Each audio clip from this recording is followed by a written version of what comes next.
Hello students, कैसे हो आप सब। आई होप कि आप सब अच्छे होंगे, मस्त होंगे और स्वस्थ होंगे। स्टूडेंट्स, मैं आपका साइंस एजुकेटर राधे योगी आप सभी का एग्ज़ाम बढ़ के ऑनलाइन प्लेटफॉर्म पे बहुत बहुत स्वागत करता हूँ। स्टूडेंट्स, आज के क्लास में हम पढ़ने वाले हैं 10th क्लास साइंस का। आज हम रिवीजन करने वाले हैं और आज हम पहले चैप्टर का रिवीजन करने वाले हैं। इसका नाम है रासायनिक अभिक्रिया एवं समीकरण, जो कि मैक्सिमम 6 अंक का है। स्टूडेंट्स, क्लास स्टार्ट करने से पहले इस चैप्टर में हम कौन कौन से टॉपिक पढ़ने वाले हैं एक बार हम टॉपिक पे विस्तार से चर्चा कर लेते हैं। तो स्टूडेंट्स, देखो इस प्रकार से आज की क्लास रहने वाली है। देखो, सबसे पहले हम पढ़ेंगे भौतिक एवं रासायनिक परिवर्तन। उसके बाद हम पढ़ने वाले हैं रासायनिक अभिक्रिया किसे कहते हैं, और रासायनिक अभिक्रिया के बाद हम पढ़ने वाले हैं रासायनिक अभिक्रिया को पहचानने के तरीके, यानी कि रासायनिक अभिक्रिया को किस प्रकार से पहचाना जाता है। और उसके बाद में हम पढ़ने वाले हैं रासायनिक अभिक्रिया को लिखने का तरीका। आपके पास जो अभिक्रिया है उसको किस प्रकार से लिखा जाता है, तो इसके बारे में चर्चा करने वाले हैं। और उसके बाद में हम पढ़ने वाले हैं द्रव्यमान संरक्षण का नियम, जो कि आपने 9th क्लास में पढ़ा है। इसको हम 10th क्लास में भी पढ़ने वाले हैं। और उसके बाद हम पढ़ने वाले हैं रासायनिक समीकरण एवं इसके प्रकार, यानी जो समीकरण है ये कितने प्रकार के हैं, इसके बारे में चर्चा करने वाले हैं। और उसके बाद हम पढ़ेंगे रासायनिक अभिक्रिया को संतुलित करने का तरीका। जो अपने पास समीकरण है या जो अभिक्रिया है उसको किस प्रकार से बैलेंस करना है, इसके बारे में चर्चा करेंगे। और इसमें हम पढ़ने वाले हैं हिट एंड ट्रायल विधि के बारे में, जिसको हम बोलते हैं अनुमान विधि। तो इसके बारे में डिटेल से चर्चा करेंगे। और उसके बाद में हम पढ़ने वाले हैं रासायनिक अभिक्रिया के प्रकार, यानी कि अपने पास जो रासायनिक अभिक्रिया है इसके कितने प्रकार है, कौन कौन से प्रकार है, इसके बारे में हम डिटेल से पढ़ेंगे। जैसे कि संयोजन अभिक्रिया है, वियोजन अभिक्रिया है, विस्थापन अभिक्रिया है, द्विविस्थापन अभिक्रिया है, उपचयन अभिक्रिया है, अपचयन अभिक्रिया है, रेडॉक्स अभिक्रिया है, ऊष्माक्षेपी अभिक्रिया है, ऊष्माशोषी अभिक्रिया है, अवक्षेपण अभिक्रिया है। इस प्रकार से इसमें हम रासायनिक अभिक्रिया के प्रकार पढ़ेंगे। और उसके बाद हम पढ़ने वाले हैं दैनिक जीवन में उपचयन अभिक्रियाओं के प्रभाव। इसमें दो टॉपिक हम पढ़ने वाले हैं। इसमें जो पहला टॉपिक रहेगा वो अपना रहेगा संक्षारण, और दूसरा टॉपिक अपना रहने वाला है विकृत गंधिता।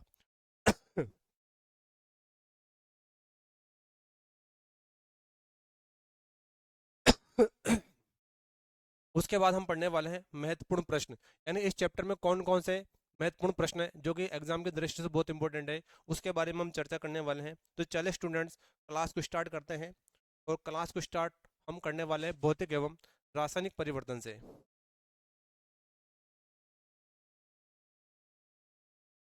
तो स्टूडेंट्स, आपका जो पहला टॉपिक रहने वाला है वह रहने वाला है भौतिक एवं रासायनिक परिवर्तन। स्टूडेंट्स, एग्जाम में क्वेश्चन आता है कि भौतिक एवं रासायनिक परिवर्तन में अंतर बताओ। इस प्रकार से 2 नंबर का क्वेश्चन पूछा जाता है। और कभी कभी भौतिक एवं रासायनिक परिवर्तन के जो उदाहरण है उनके बारे में भी ऑब्जेक्टिव क्वेश्चन आता है। तो ये टॉपिक बहुत इंपॉर्टेंट है।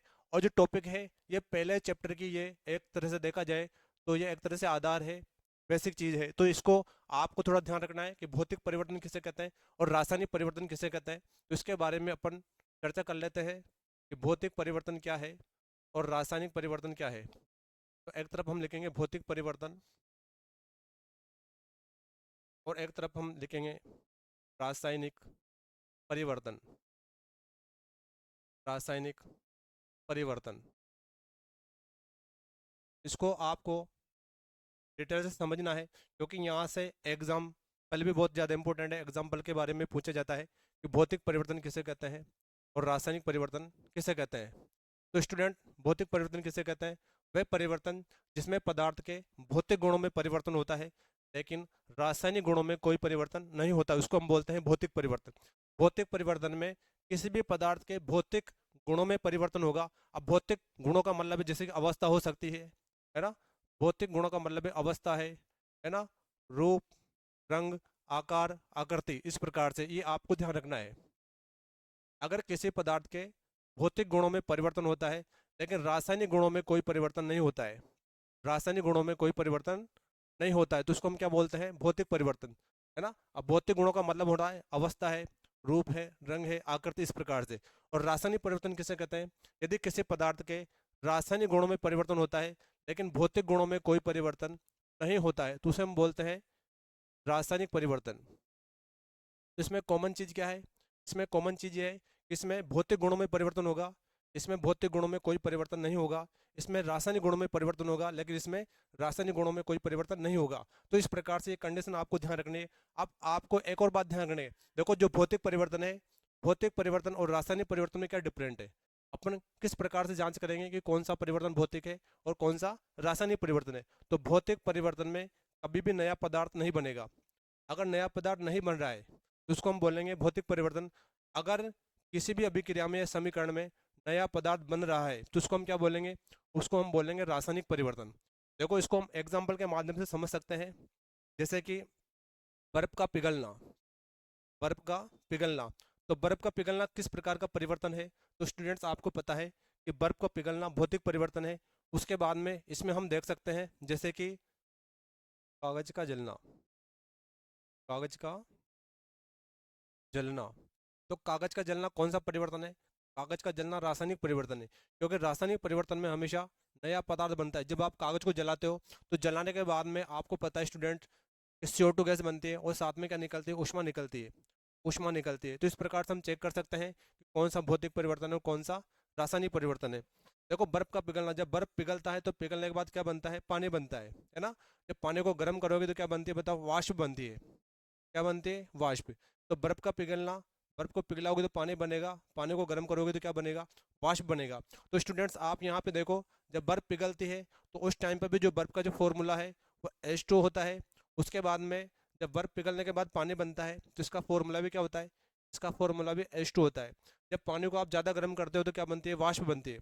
और जो वाष्प है इसका सूत्र भी क्या होता है बताओ, H2 होता है।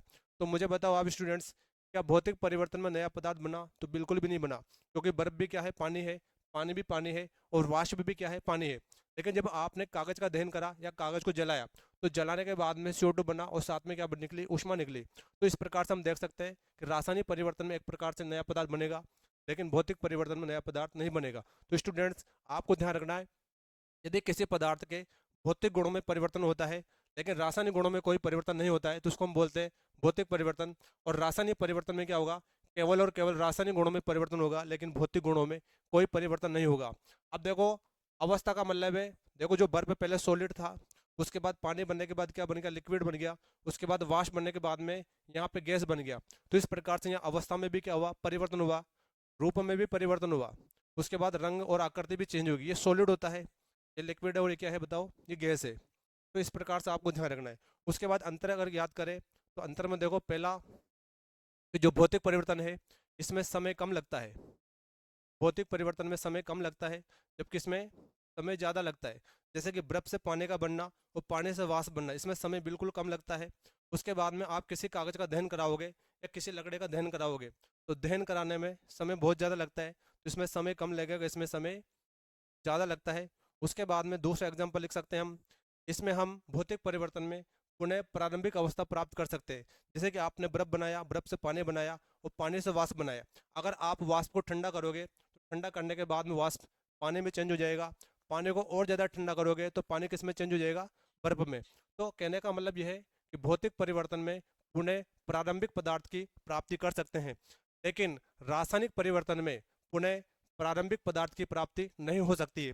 क्योंकि आप कागज का जब दहन करते हो तो CO2 बनती है, साथ में क्या बनता है, ऊष्मा, और साथ में राख भी बनती है। तो आप राख से वापस क्या नहीं बना सकते हो, कागज नहीं बना सकते हो। तो इस प्रकार से ये आपको ध्यान रखना है। उसके बाद में आपको ये ध्यान रखना है कि जो भौतिक परिवर्तन है ये दोनों दिशाओं में चलता है, अग्र दिशा और पश्चिम दिशा, दोनों दोनों दिशाओं में चलता है। जैसे बर्फ से पानी का बनना, पानी से वाष्प का बनना, फिर वाष्प से पानी बनना और पानी से बर्फ का बनना, तो ये दोनों दिशाओं में चलता है, जबकि ये एक ही दिशा में चलता है। यानी ये दो दिश होता है और ये एक दिश होता है। तो इस प्रकार से आपको ध्यान रखना है। उसके बाद में इसके देखो बहुत सारे एग्जाम्पल है। देखो पहला एग्जाम्पल है बर्फ का पिघलना। उसके बाद दूसरा एग्जाम्पल हम देख सकते हैं मोमबत्ती का पिघलना। तो मोमबत्ती का पिघलना भी कौन सा परिवर्तन है, भौतिक परिवर्तन है। उसके बाद में अगला एग्जाम्पल हम देख सकते हैं सलादों को काटना। अगर आपके पास कोई सलाद है, आपने उसको काटा, तो काटने का जो मतलब है वो भी कौन सा परिवर्तन है, भौतिक परिवर्तन। उसके बाद में इसका एक और एग्जाम्पल आपको ध्यान रखना, जो बल्ब है, बल्ब का जलना। तो बल्ब का जलना भी कौन सा परिवर्तन है, भौतिक परिवर्तन। उसके बाद इसके एग्जाम्पल आपको ध्यान रखना है। देखो पहला एग्जाम्पल है कागज का जलना या लकड़ी का जलना। तो कागज या लकड़ी का जलना कौन सा परिवर्तन है, रासायनिक परिवर्तन है। उसके बाद मोमबत्ती का जलना, तो मोमबत्ती का जलना भी कौन सा परिवर्तन है, रासायनिक परिवर्तन है। उसके बाद में इसमें आपको और भी ध्यान रखना है, जैसे श्वसन। तो श्वसन कौन सा परिवर्तन है, तो श्वसन भी एक प्रकार से कौन सा परिवर्तन है, रासायनिक परिवर्तन है। उसके बाद पाचन यानी भोजन का पाचन, तो भोजन का पाचन भी कौन सा परिवर्तन है? रासायनिक परिवर्तन है। उसके बाद में कोयले का दहन करना, तो कोयले का दहन करना भी कौन सा परिवर्तन है? एक प्रकार से रासायनिक परिवर्तन है। उसके बाद में साग सब्जियों का कीड़वन, तो साग सब्जियों का कीड़वन भी किस प्रकार का परिवर्तन है? रासायनिक परिवर्तन है। उसके बाद में वर्मी कंपोस्ट का बनना, वर्मी कंपोस्ट का बनना है ना, यानी गोबर खाद का बनना, ये भी कौन सा परिवर्तन है? एक प्रकार से रासायनिक परिवर्तन है। तो इस प्रकार से आपको भौतिक और रासायनिक परिवर्तन में एग्जाम्पल ध्यान रखना है, और कौन सा उदाहरण किसका ये भी आपको ध्यान रखना है।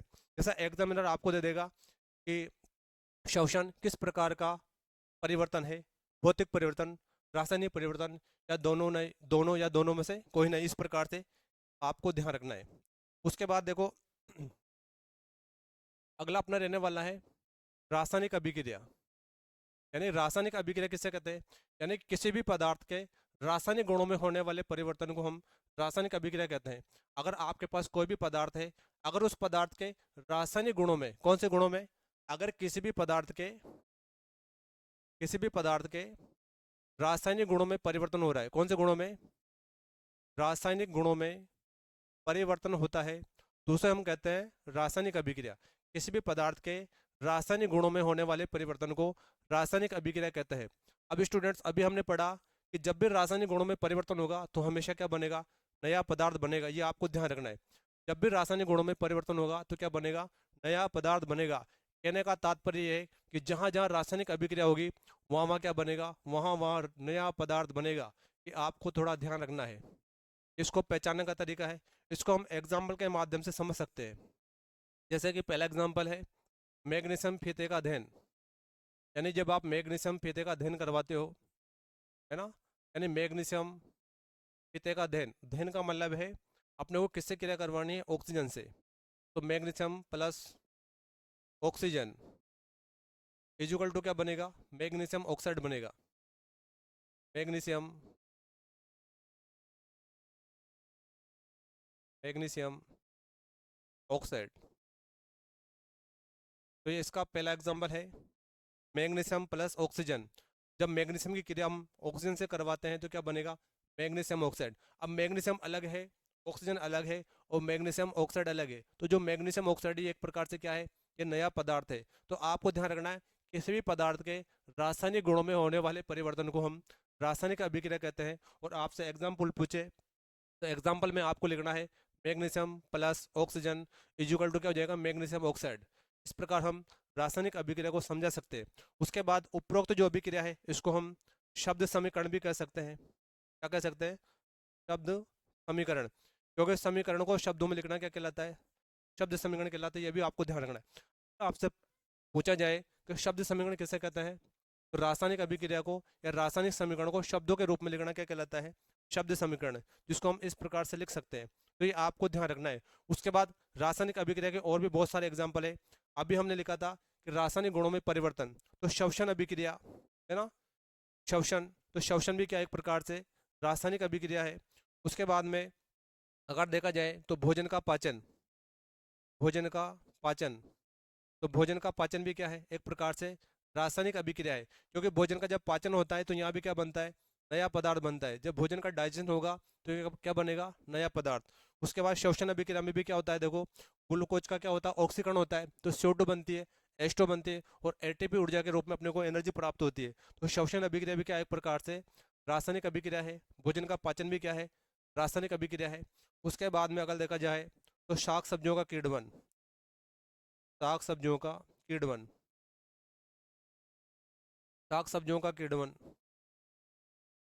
तो साग सब्जियों का कीड़वन भी क्या है? एक प्रकार से रासायनिक अभिक्रिया है। उसके बाद में वर्मी कंपोस्ट का बनना, वर्मी कंपोस्ट का बनना, वर्मी कंपोस्ट का बनना भी क्या एक प्रकार से रासायनिक अभिक्रिया है। तो इस प्रकार से हम इसके एग्जाम्पल ध्यान रख सकते हैं। अगर तुमसे पूछा जाए रासायनिक अभिक्रिया किसे कहते हैं, तो ये आपको पूरा का पूरा क्या याद रखना है? पूरा याद रखना है।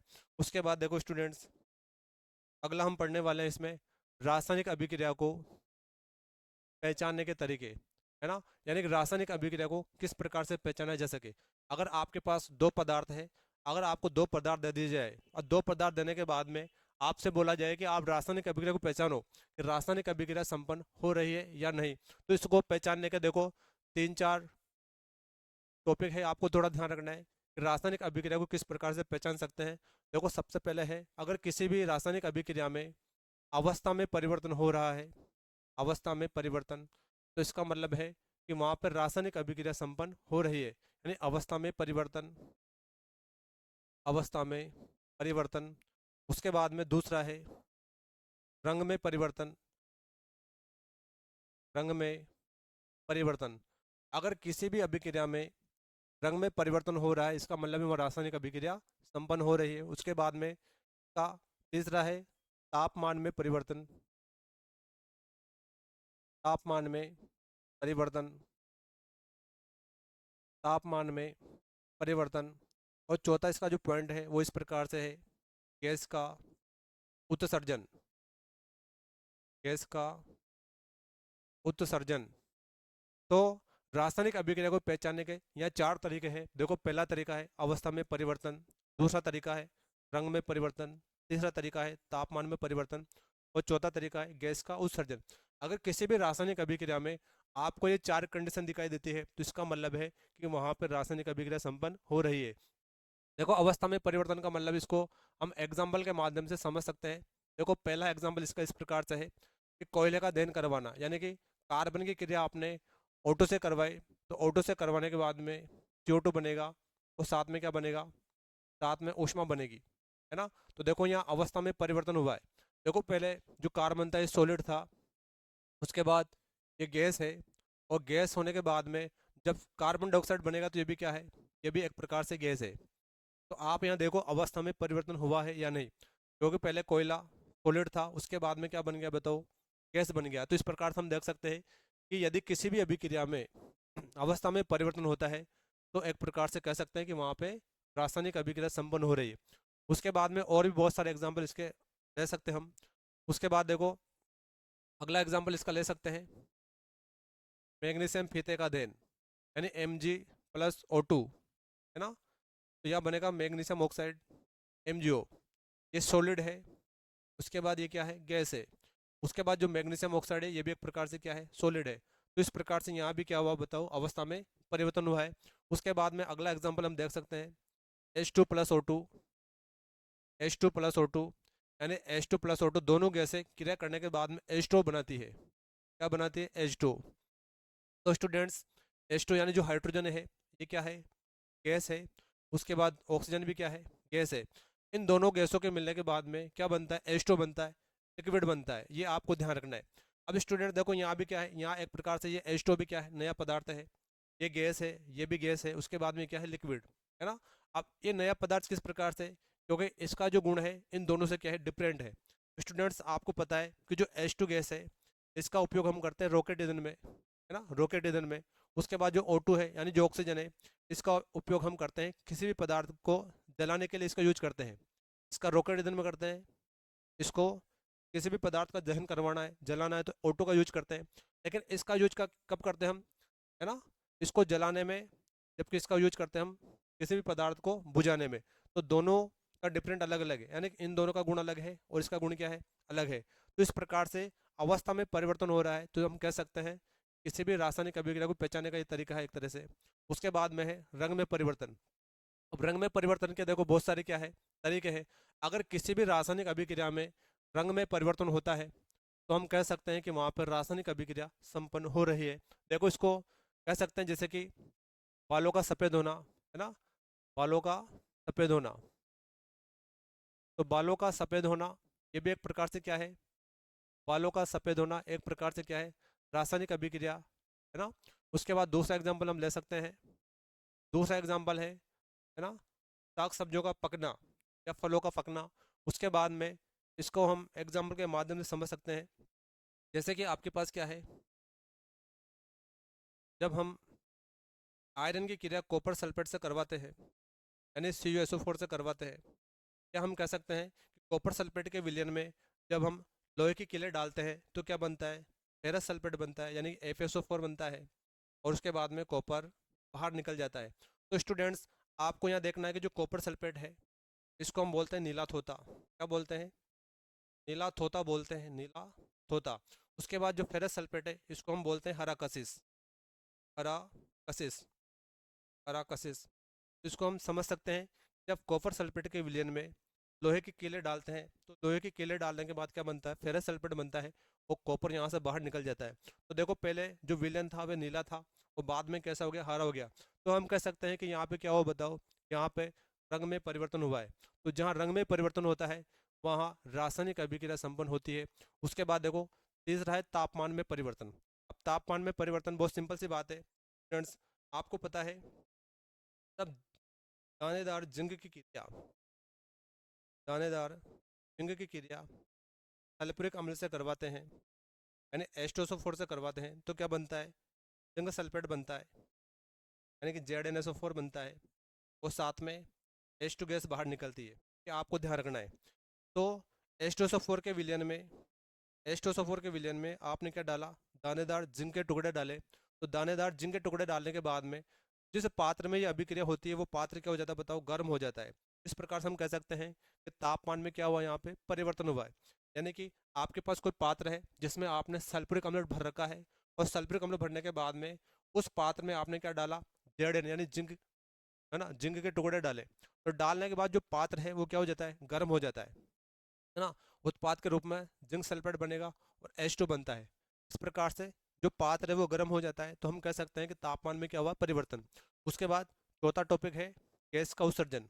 अगर किसी भी रासायनिक अभिक्रिया में गैस का उत्सर्जन हो रहा है, यानी गैस बाहर निकल रही है, तो हम कह सकते हैं कि वहाँ पे रासायनिक अभिक्रिया संपन्न हो रही है।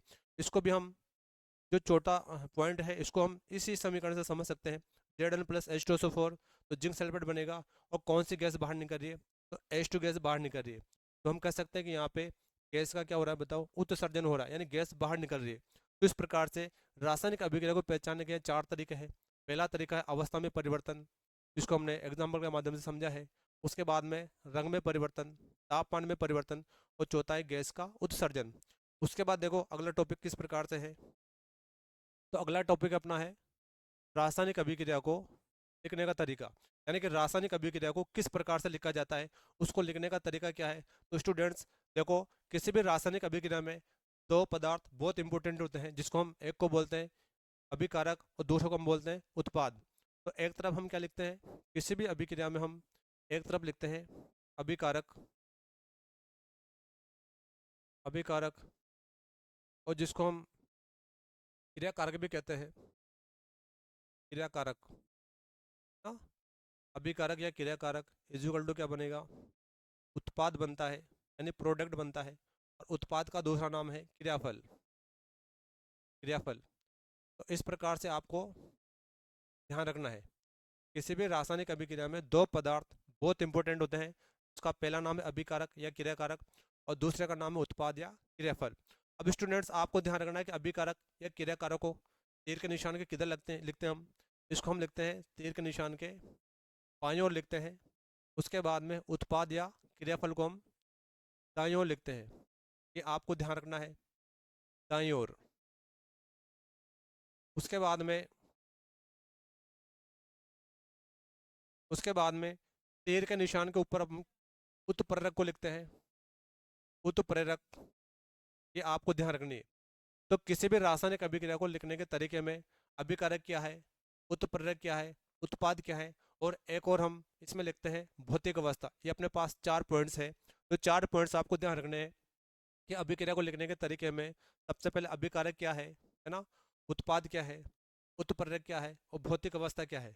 तो स्टूडेंट्स इसमें क्वेश्चन आता है कि अभिकारक किसे कहते हैं या उत्पाद किसे कहते हैं। अभिकारक को तीर के निशान के किधर लिखा जाता है, उत्प्रेरक को किधर लिखा जाता है, या उत्प्रेरक किसे कहते हैं, या फिर किसी भी अभिक्रिया में या समीकरण में भौतिक अवस्थाओं को किस प्रकार से दर्शाया जाता है। तो स्टूडेंट्स अभिकारक किसे कहते हैं, तो इसको बहुत सिंपल डेफिनेशन हम समझ सकते हैं।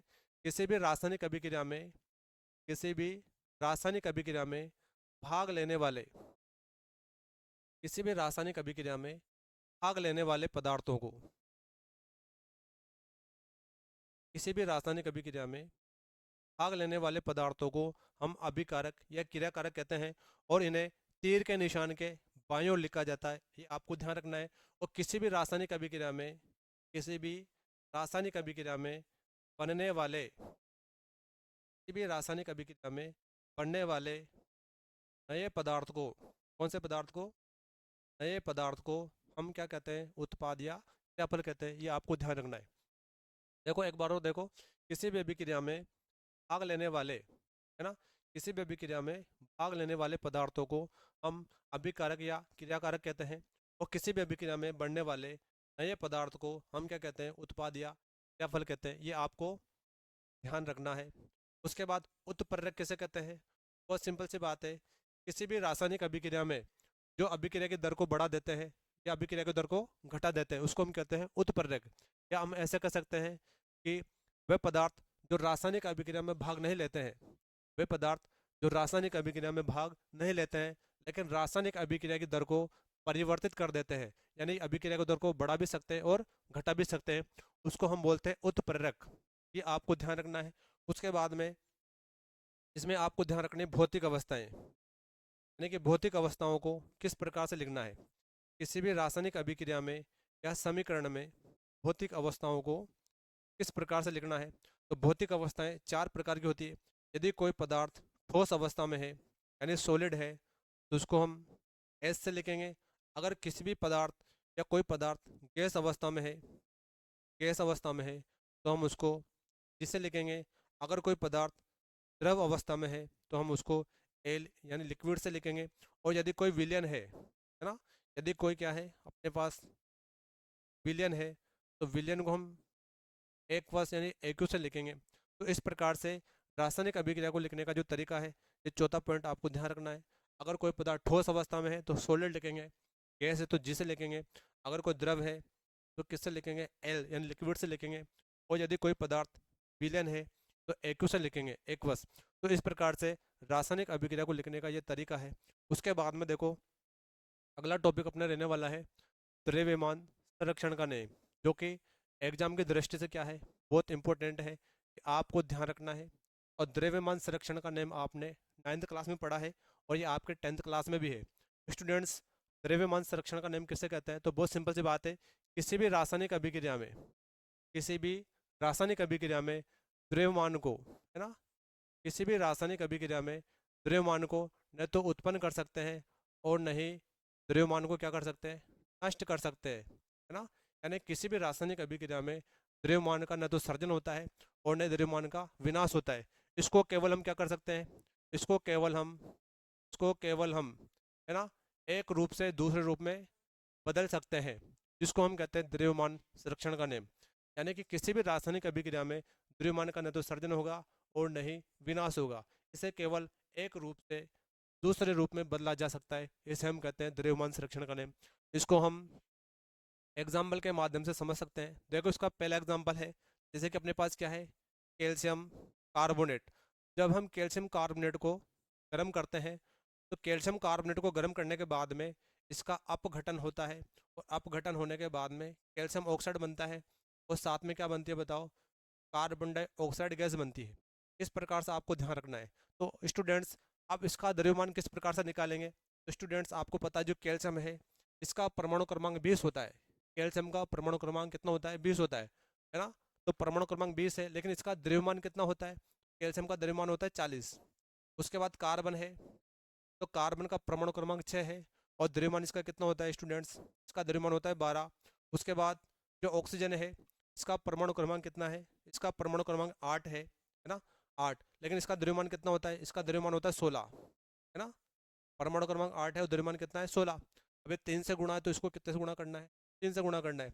अब इसको टोटल करना है अपने को, तो 40 और 12 कितने हो जाएंगे, 40 और 12 52 हो जाएंगे, और 16 गुणा 3 कितने हो जाएंगे बताओ, 48। इसको जोड़ो आप तो कितना हो जाएगा, लगभग ये हो जाएगा 100 ग्राम के लमसम। यानी जो कैल्शियम कार्बोनेट है इसका द्रव्यमान हम निकालेंगे तो कितना आएगा, 100 ग्राम। जो कैल्शियम का परमाणु क्रमांक 20 है, द्रव्यमान 40 होगा। कार्बन इसका परमाणु क्रमांक 6 है तो द्रव्यमान कितना होगा, 12। उसके बाद जो ऑक्सीजन है इसका परमाणु क्रमांक 8 होता है तो द्रव्यमान कितना होगा, 16। या 3 परमाणु ऑक्सीजन के तो अपन ने 3 से गुणा कर दिया, तो इस प्रकार से इसका जो द्रव्यमान आया वो कितना आया बताओ, 100 ग्राम।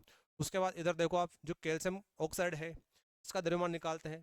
कैल्शियम का देखो द्रव्यमान कितना है, 40 है। उसके बाद प्लस जो ऑक्सीजन है उसका द्रव्यमान कितना है, 16 है। उसके बाद कार्बन है, इसका द्रव्यमान कितना होगा 12, प्लस जो ऑक्सीजन है इसका द्रव्यमान कितना होगा 16, कितने से गुणा है 2 से गुणा है, तो 2 से गुणा कर दो, तो वापस से क्या करो आप ऐड करो, तो कितना हो जाएगा ये 56 प्लस 12 प्लस 16 दूना 32। इसको आप वापस ऐड करोगे तो 6 और 2 8 और 2 कितने हो जाएंगे 10, हासिल का 1, 3 और 1 4, 1 5 और 5 कितने हो जाएंगे बताओ 10। तो दोनों तरफ जो द्रव्यमान है वो 200 ग्राम है। तो ये आपको ध्यान रखना है, किसी भी रासायनिक अभिक्रिया में द्रव्यमान का न तो सर्जन होगा और न ही विनाश होगा, यानी कि उत्पाद भी कितना है बताओ 100 ग्राम, और अभिकारक या क्रियाकारक भी कितना है बताओ 100 ग्राम। तो ये इस प्रकार से आपको ध्यान रखना है। द्रव्यमान संरक्षण का नियम किसे कहते हैं, तो आपको इस प्रकार से बताना है। उसके बाद देखो अगला है रासायनिक समीकरण एवं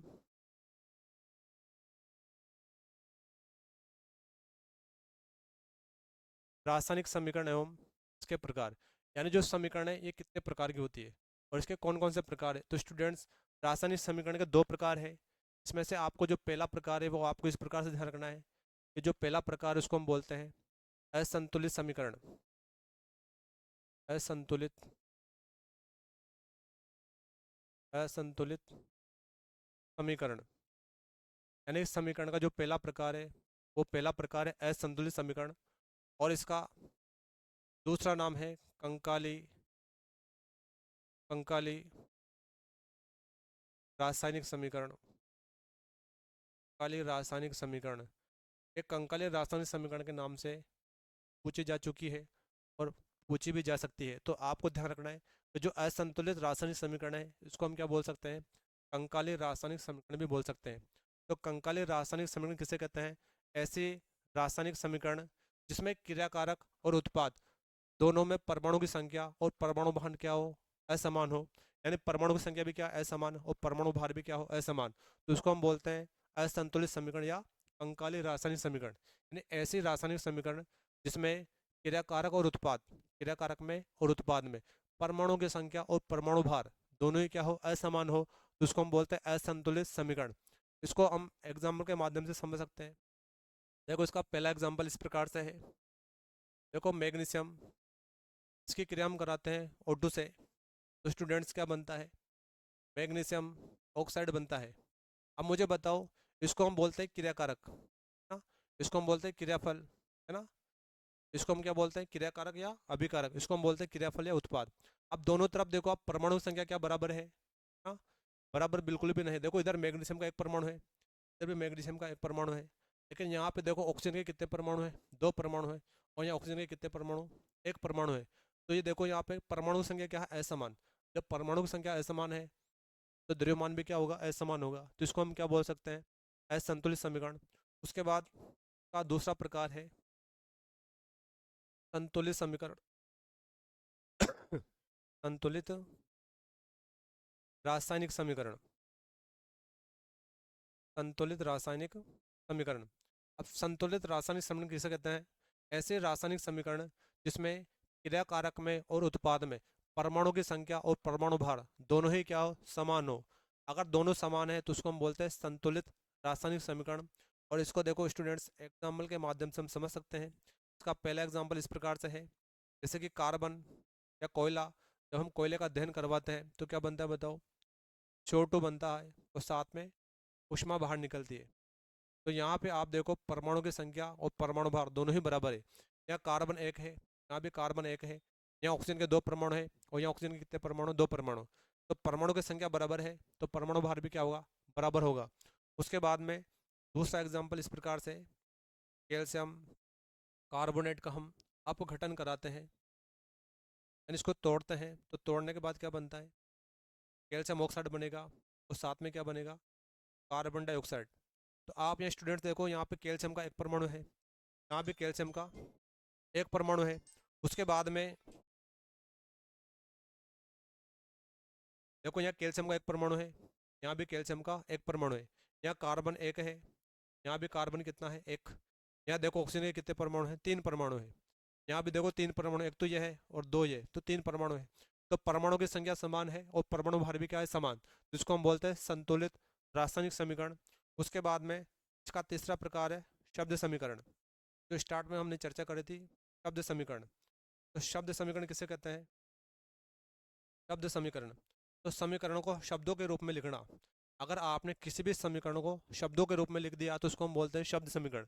जैसे कि हम इसको लिख सकते हैं, जैसे मैग्नीशियम है तो आपने क्या लिख दिया? मैग्नीशियम, है ना। उसके बाद क्या लिखोगे? ऑक्सीजन, क्या बनेगा? Magnesium oxide, magnesium oxide. तो इसको हम बोल देते हैं शब्द समीकरण। तो किसी भी समीकरण को शब्दों के रूप में लिखना क्या कहलाता है? शब्द समीकरण कहलाता है। कि आपको ध्यान में रखना है। तो रासायनिक समीकरण एवं इसके 3 प्रकार हो चुके हैं।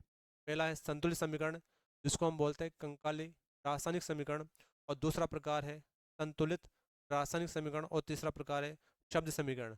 उसके बाद देखो अगला टॉपिक किस प्रकार से है।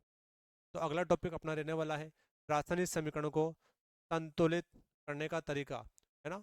रासायनिक समीकरण को संतुलित करने का तरीका, यानी आपके पास कोई समीकरण है तो उसको किस प्रकार से बैलेंस करना है, उसका तरीका क्या है। तो किसी भी असंतुलित समीकरण को अपने को क्या करना है?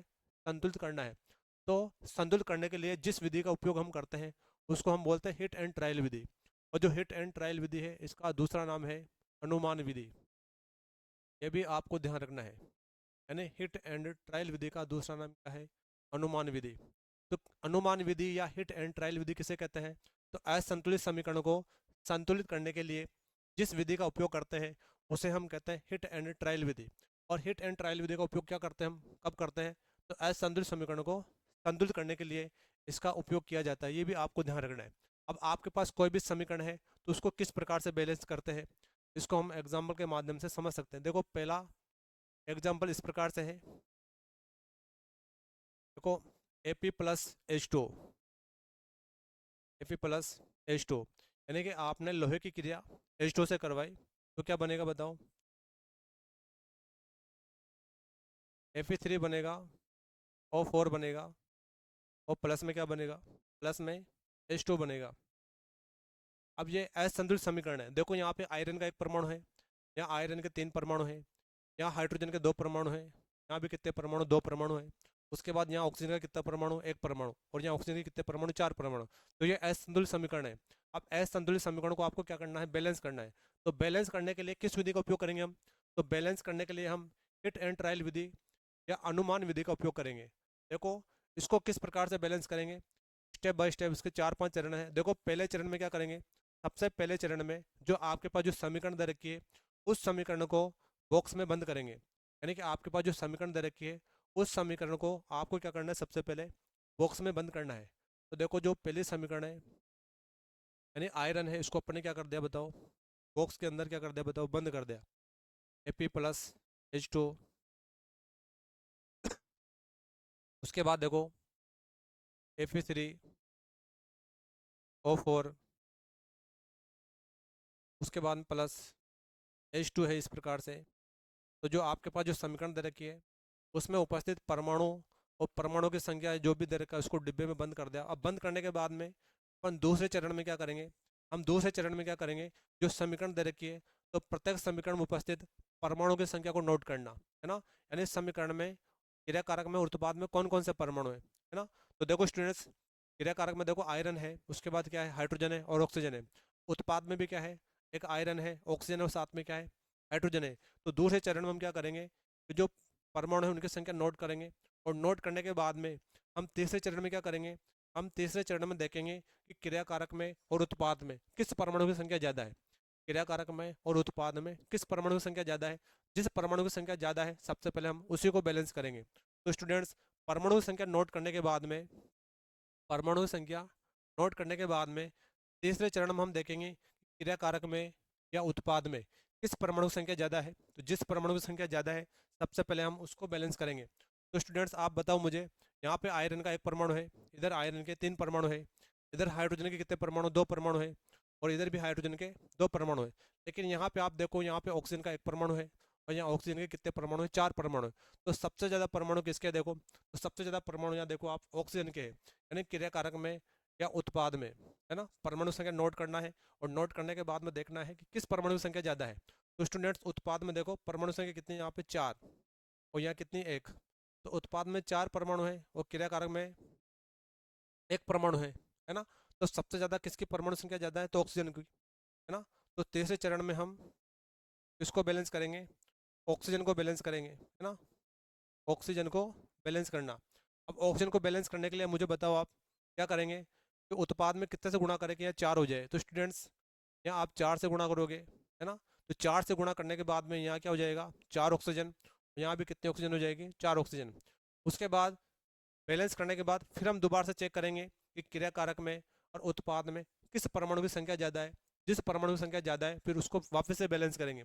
तो स्टूडेंट्स यहाँ आयरन का 1 परमाणु है, यहाँ आयरन के 3 परमाणु है, यहाँ देखो हाइड्रोजन के कितने परमाणु है, 4 गुणा 2 8 परमाणु है, लेकिन यहाँ कितने परमाणु है, यहाँ 2 परमाणु है। यहाँ ऑक्सीजन के कितने परमाणु है, 4 परमाणु, और यहाँ भी कितने परमाणु है, 4। यानी अपन ने ऑक्सीजन को तो बैलेंस कर लिया है। अब ऑक्सीजन को बैलेंस करने के बाद में आपको पुनः देखना पड़ेगा कि किस परमाणु की संख्या ज़्यादा है। जिस परमाणु की संख्या ज़्यादा है उसको बैलेंस करेंगे। तो यहाँ हाइड्रोजन के कितने परमाणु है, 8 परमाणु है, और यहाँ कितने परमाणु है, 2 परमाणु है। तो उत्पाद में यहाँ 8 परमाणु करने के लिए यहाँ आपको 4 से गुणा करना पड़ेगा। अब 4 से गुणा करने के बाद में अगले चरण में फिर आपको चेक करना पड़ेगा कि क्रिया कारक में और उत्पाद में किस परमाणु की संख्या ज़्यादा है। तो स्टूडेंट्स 8 हाइड्रोजन इधर है, 8 हाइड्रोजन इधर है, 4 ऑक्सीजन इधर है, और 4 ऑक्सीजन इधर है। तो 2 परमाणु बैलेंस हो चुके हैं, और अगला परमाणु अपने पास बचा आयरन। यहाँ 1 परमाणु है, और यहाँ कितने परमाणु है, 3 परमाणु है। यानी उत्पाद में आयरन के 3 परमाणु है, लेकिन क्रिया कारक में आयरन का 1 परमाणु है। तो इसको 3 करने के लिए कितने से गुणा करना पड़ेगा, 3 से गुणा करना पड़ेगा। उसके बाद में अगले चरण में हम क्या करेंगे, अगले चरण में जो बॉक्स है वो हटा देंगे, और हटाने के बाद में इनकी जो भौतिक अवस्था है उसको अपने को दर्शाना है। तो अगले चरण में क्या करना है, बॉक्स हटाना है। हाँ, तो Ap प्लस क्या हो जाएगा, H2 हो जाएगा, H2O। उसके बाद क्या जाएगा, Fe3O4 प्लस में क्या जाएगा, H2, है ना। उसको बैलेंस अपन ने करा, देखो यहाँ 3 से गुणा है, यहाँ 4 से गुणा है, उसके बाद में यहाँ कितने से गुणा है, 4 से गुणा है। तो जो लास्ट वाला चरण रहेगा उसमें बॉक्स हटाने हैं, और बॉक्स हटाने के बाद में भौतिक अवस्थाओं को दर्शाना है। तो आयरन सॉलिड होता है, उसके बाद ये लिक्विड है, उसके बाद ये भी क्या होता है, सॉलिड होता है। उसके बाद जो हाइड्रोजन ये क्या होती है, गैस होती है। तो इस प्रकार से जो अंतिम चरण जो समीकरण अपने को प्राप्त होगी वो कौन सी समीकरण है, वो संतुलित समीकरण है ना, संतुलित रासायनिक समीकरण। तो इस प्रकार से असंतुलित समीकरण को संतुलित करने के लिए जिस विधि का उपयोग करेंगे उसको हम बोलते हैं अनुमान विधि या hit and trial Vidhi. Students इसको एक बार और समझो आप, किस प्रकार से क्या करना है। आपके पास जो असंतुलित समीकरण है ना, उसको बैलेंस करने के लिए सबसे पहले क्या करेंगे, जो समीकरण है उसको बॉक्स में बंद कर देंगे। बॉक्स में बंद करने के बाद में दूसरे चरण में क्या करेंगे, समीकरण में उपस्थित प्रत्येक परमाणु की संख्या को नोट करेंगे। अब नोट करने के बाद तीसरे चरण में क्या करेंगे, तीसरे चरण में देखेंगे क्रिया कारक में या उत्पाद में किस परमाणु की संख्या ज़्यादा है। जिस परमाणु की संख्या ज़्यादा है उसको बैलेंस करेंगे। तो सबसे पहले अपन ने ऑक्सीजन को बैलेंस करा, फिर ऑक्सीजन को बैलेंस करने के बाद पुनः फिर देखेंगे क्रिया कारक में और उत्पाद में किस परमाणु की संख्या ज़्यादा है। जिस परमाणु की संख्या ज़्यादा है उसको फिर बैलेंस करेंगे। तो दूसरे चरण में हमने हाइड्रोजन को बैलेंस करा, और लास्ट वाले चरण में अपन ने आयरन को बैलेंस करा। तो इस प्रकार से असंतुलित समीकरण को संतुलित करने का ये तरीका है। उसके बाद में अगले टॉपिक पे चलते हम। देखो अगला टॉपिक अपना रहने वाला है रासायनिक अभिक्रियाओं के प्रकार, यानी कि रासायनिक अभिक्रियाओं के कौन कौन से प्रकार है। तो स्टूडेंट्स रासायनिक अभिक्रिया के बहुत सारे प्रकार है। देखो सबसे पहला प्रकार है संयोजन अभिक्रिया, और जो संयोजन अभिक्रिया इसको हम बोलते हैं योगात्मक अभिक्रिया या फिर संकलन अभिक्रिया। उसके बाद दूसरा जो प्रकार है वह वियोजन अभिक्रिया या अपघटन अभिक्रिया। और अपघटन अभिक्रिया भी 3 प्रकार की है जिसको हम पढ़ने वाले हैं। उसके बाद हम पढ़ेंगे विस्थापन अभिक्रिया, फिर पढ़ेंगे द्विविस्थापन, उपचयन, अपचयन, रेडॉक्स अभिक्रिया, और रेडॉक्स के बाद में अवक्षेपण अभिक्रिया, ऊष्माक्षेपी और ऊष्मा शोषक अभिक्रिया पढ़ेंगे। इस प्रकार से ये अभिक्रियाओं के प्रकार है। तो स्टूडेंट्स देखो इसका जो पहला प्रकार है वो इस प्रकार से है। देखो पहला प्रकार जिसको हम बोलेंगे संयोजन अभिक्रिया, संयोजन अभिक्रिया। इसका दूसरा नाम भी आपको ध्यान रखना है जिसको हम बोलते हैं योगात्मक अभिक्रिया, योगात्मक अभिक्रिया, या इसको हम कहते हैं संकलन अभिक्रिया, संकलन अभिक्रिया। तो इस प्रकार से ये इसका पहला प्रकार है।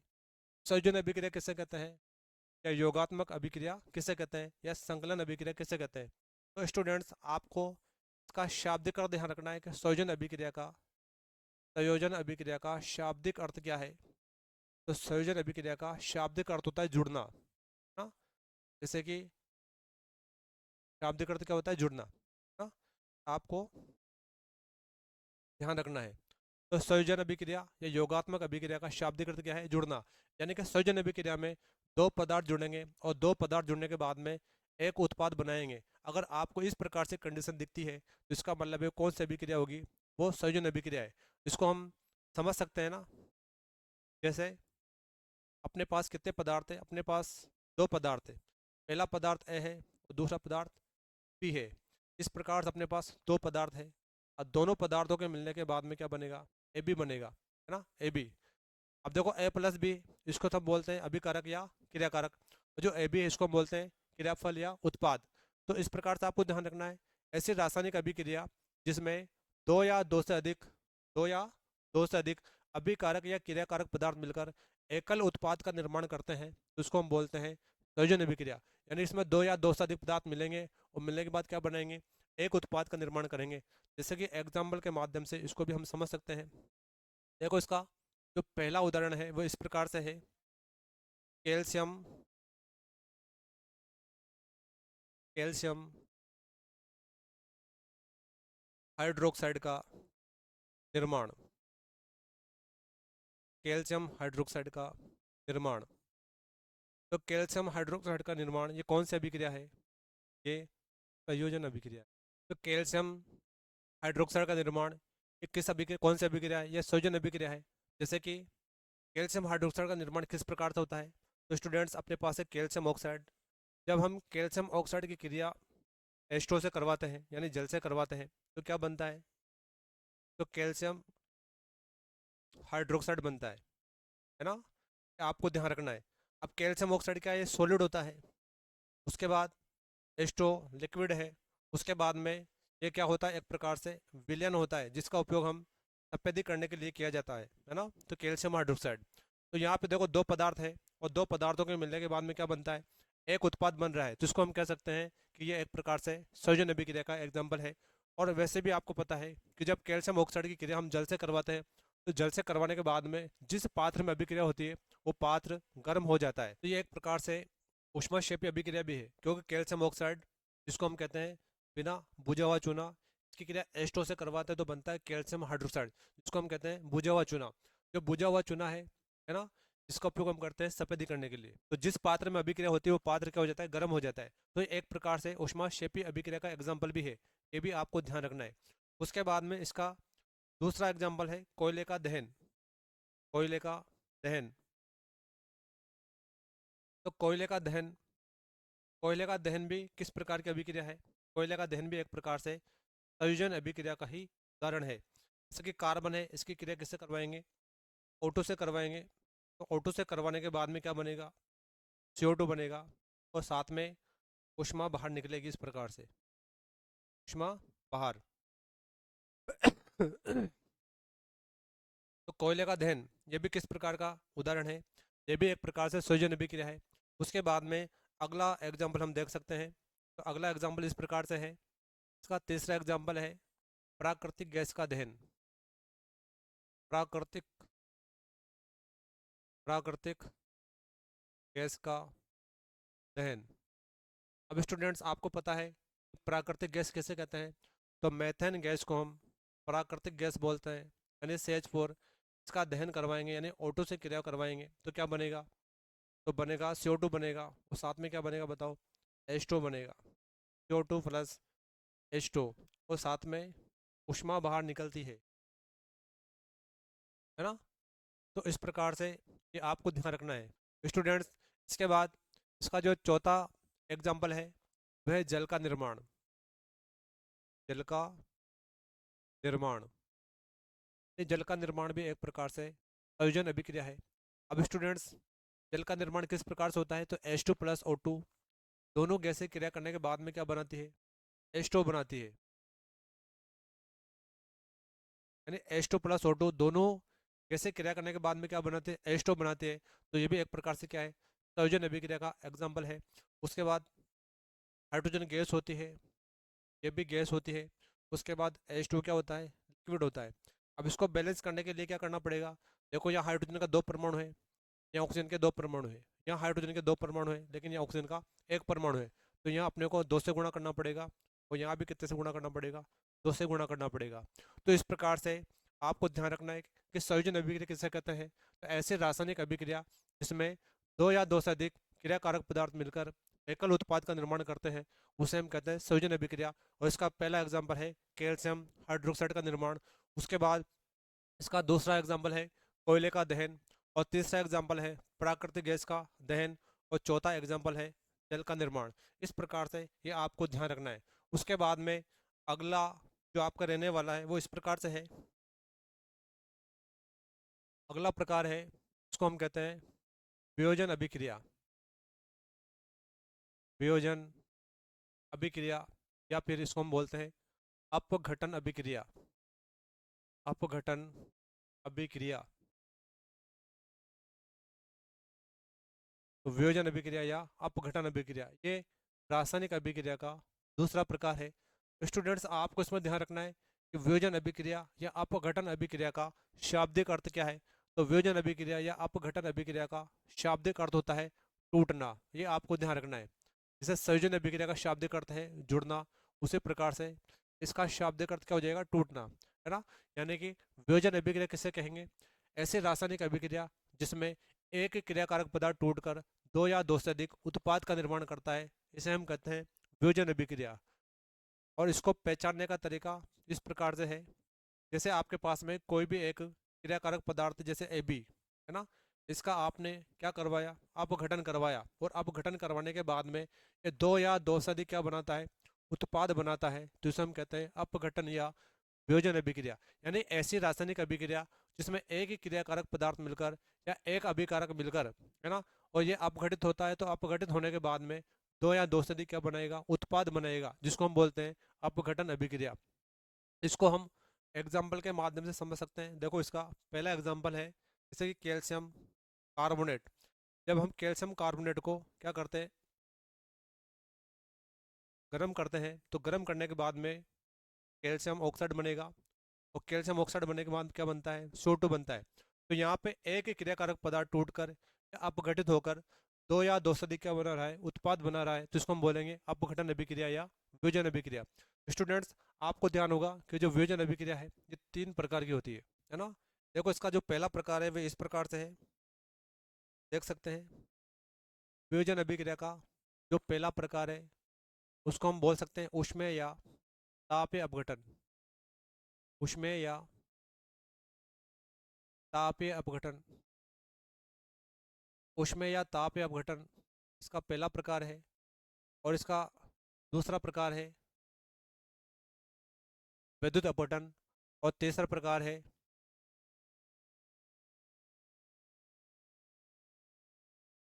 ऊष्मीय या तापीय अपघटन। तो देखो ऊष्मीय या तापीय अपघटन किसे कहते हैं, ऐसा अपघटन, है ना, या ऐसी वियोजन अभिक्रिया जिसका जिसका अपघटन ऊष्मा या ताप के द्वारा होता है, उसको हम बोलते हैं ऊष्मीय अपघटन, है ना। यानी ऊष्मा के द्वारा या ताप के द्वारा होने वाले अपघटन को, ऊष्मा या ताप के द्वारा होने वाले अपघटन को ऊष्मीय या तापीय अपघटन कहते हैं।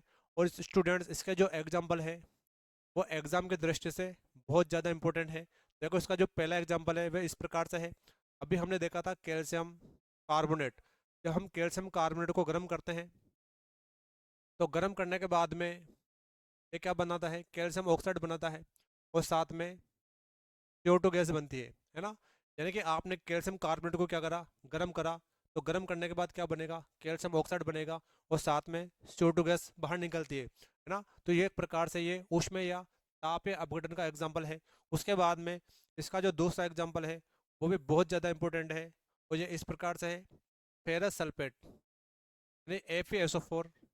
जब आप फेरस सल्फेट को गर्म करते हैं, तो गर्म करने के बाद में क्या बनता है, गर्म करने के बाद बनता है Fe3 बनेगा, O4 बनेगा, उसके बाद में क्या बनेगा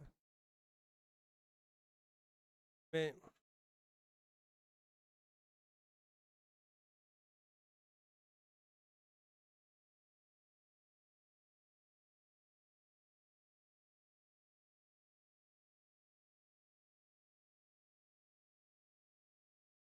ये आपको ध्यान रखना, जब FeSO4 का हम ताप या ऊष्मीय अपघटन करते हैं क्या बनता है, इसमें बनेगा Fe2 बनेगा, और साथ में क्या बनेगा, O3 बनेगा, साथ में बनेगा SO2, और साथ में बनने वाला है SO3। इस प्रकार से ये बनने वाला है। तो ये बहुत ज़्यादा इंपॉर्टेंट है कि जब फेरस सल्फेट का हम ताप या ऊष्मीय अपघटन कराते हैं तो Fe2O3 बनता है, यानी उसको हम बोलते हैं फेरिक ऑक्साइड, और साथ में सल्फर डाइऑक्साइड, और साथ में बनता है सल्फर ट्राइऑक्साइड। ये भी आपको ध्यान रखना है। और ये क्वेश्चन आता है कि इसको क्या करो, आप बैलेंस करो। तो बैलेंस करने के लिए पूछा जाता है, तो आपको स्टूडेंट ध्यान रखना है। देखो आयरन का एक परमाणु है, इधर आयरन के दो परमाणु है, इधर सल्फर का एक परमाणु है, इधर भी सल्फर का एक परमाणु है, इधर देखो ऑक्सीजन के कितने परमाणु, चार परमाणु है, और इधर कितने परमाणु है, तीन तो यहाँ पे है, दो यहाँ पे है, तो पांच, और तीन यहाँ पे, आठ परमाणु है। तो इधर ऑक्सीजन के आठ परमाणु है, इधर ऑक्सीजन के चार परमाणु है। तो इधर आठ करने के लिए आपको यहाँ दो से गुणा करना पड़ेगा। जब आप यहाँ दो से गुणा करते हो तो यहाँ चार गुणा दो, आठ ऑक्सीजन है, और यहाँ भी तीन, दो पाँच, और तीन, आठ ऑक्सीजन है। उसके बाद यहाँ दो आयरन है, यहाँ भी कितने आयरन है, दो आयरन है। उसके बाद यहाँ कितने सल्फर है, यहाँ सल्फर के दो परमाणु है, और यहाँ भी सल्फर के कितने परमाणु, दो परमाणु है। तो इस प्रकार से जो अभिक्रिया है, जो समीकरण है, बैलेंस करने के लिए भी राजस्थान बोर्ड, यूपी बोर्ड और MP बोर्ड में बहुत सी बार पूछी जा चुकी है। तो आपको बैलेंस करने का जो तरीका है वो आपको आना चाहिए। एक बार क्वेश्चन आया था FeSO4 इक्वल टू, उसके बाद में आपको Fe2O3 दे दिया, उसके बाद में यहाँ खालिस्तान दिया गया था, उसके बाद में यहाँ SO3 दिया गया था, और आपसे बोला था कि डब्बा ए बराबर क्या होगा, है ना। तो आपको इस प्रकार से उत्पाद भी ध्यान रखना है कि इसमें कौन कौन से उत्पाद बनते हैं। तो Fe2O3 बनेगा, SO2 बनेगा, और SO3 बनेगा, है ना। इस प्रकार से आपको क्या ध्यान रखना है, याद रखना है कि क्या क्या बनेगा। उसके बाद में ये सॉलिड होता है, ये भी क्या होता है, सॉलिड होता है। उसके बाद ये गैस होती है, उसके बाद ये भी क्या है, गैस होती है।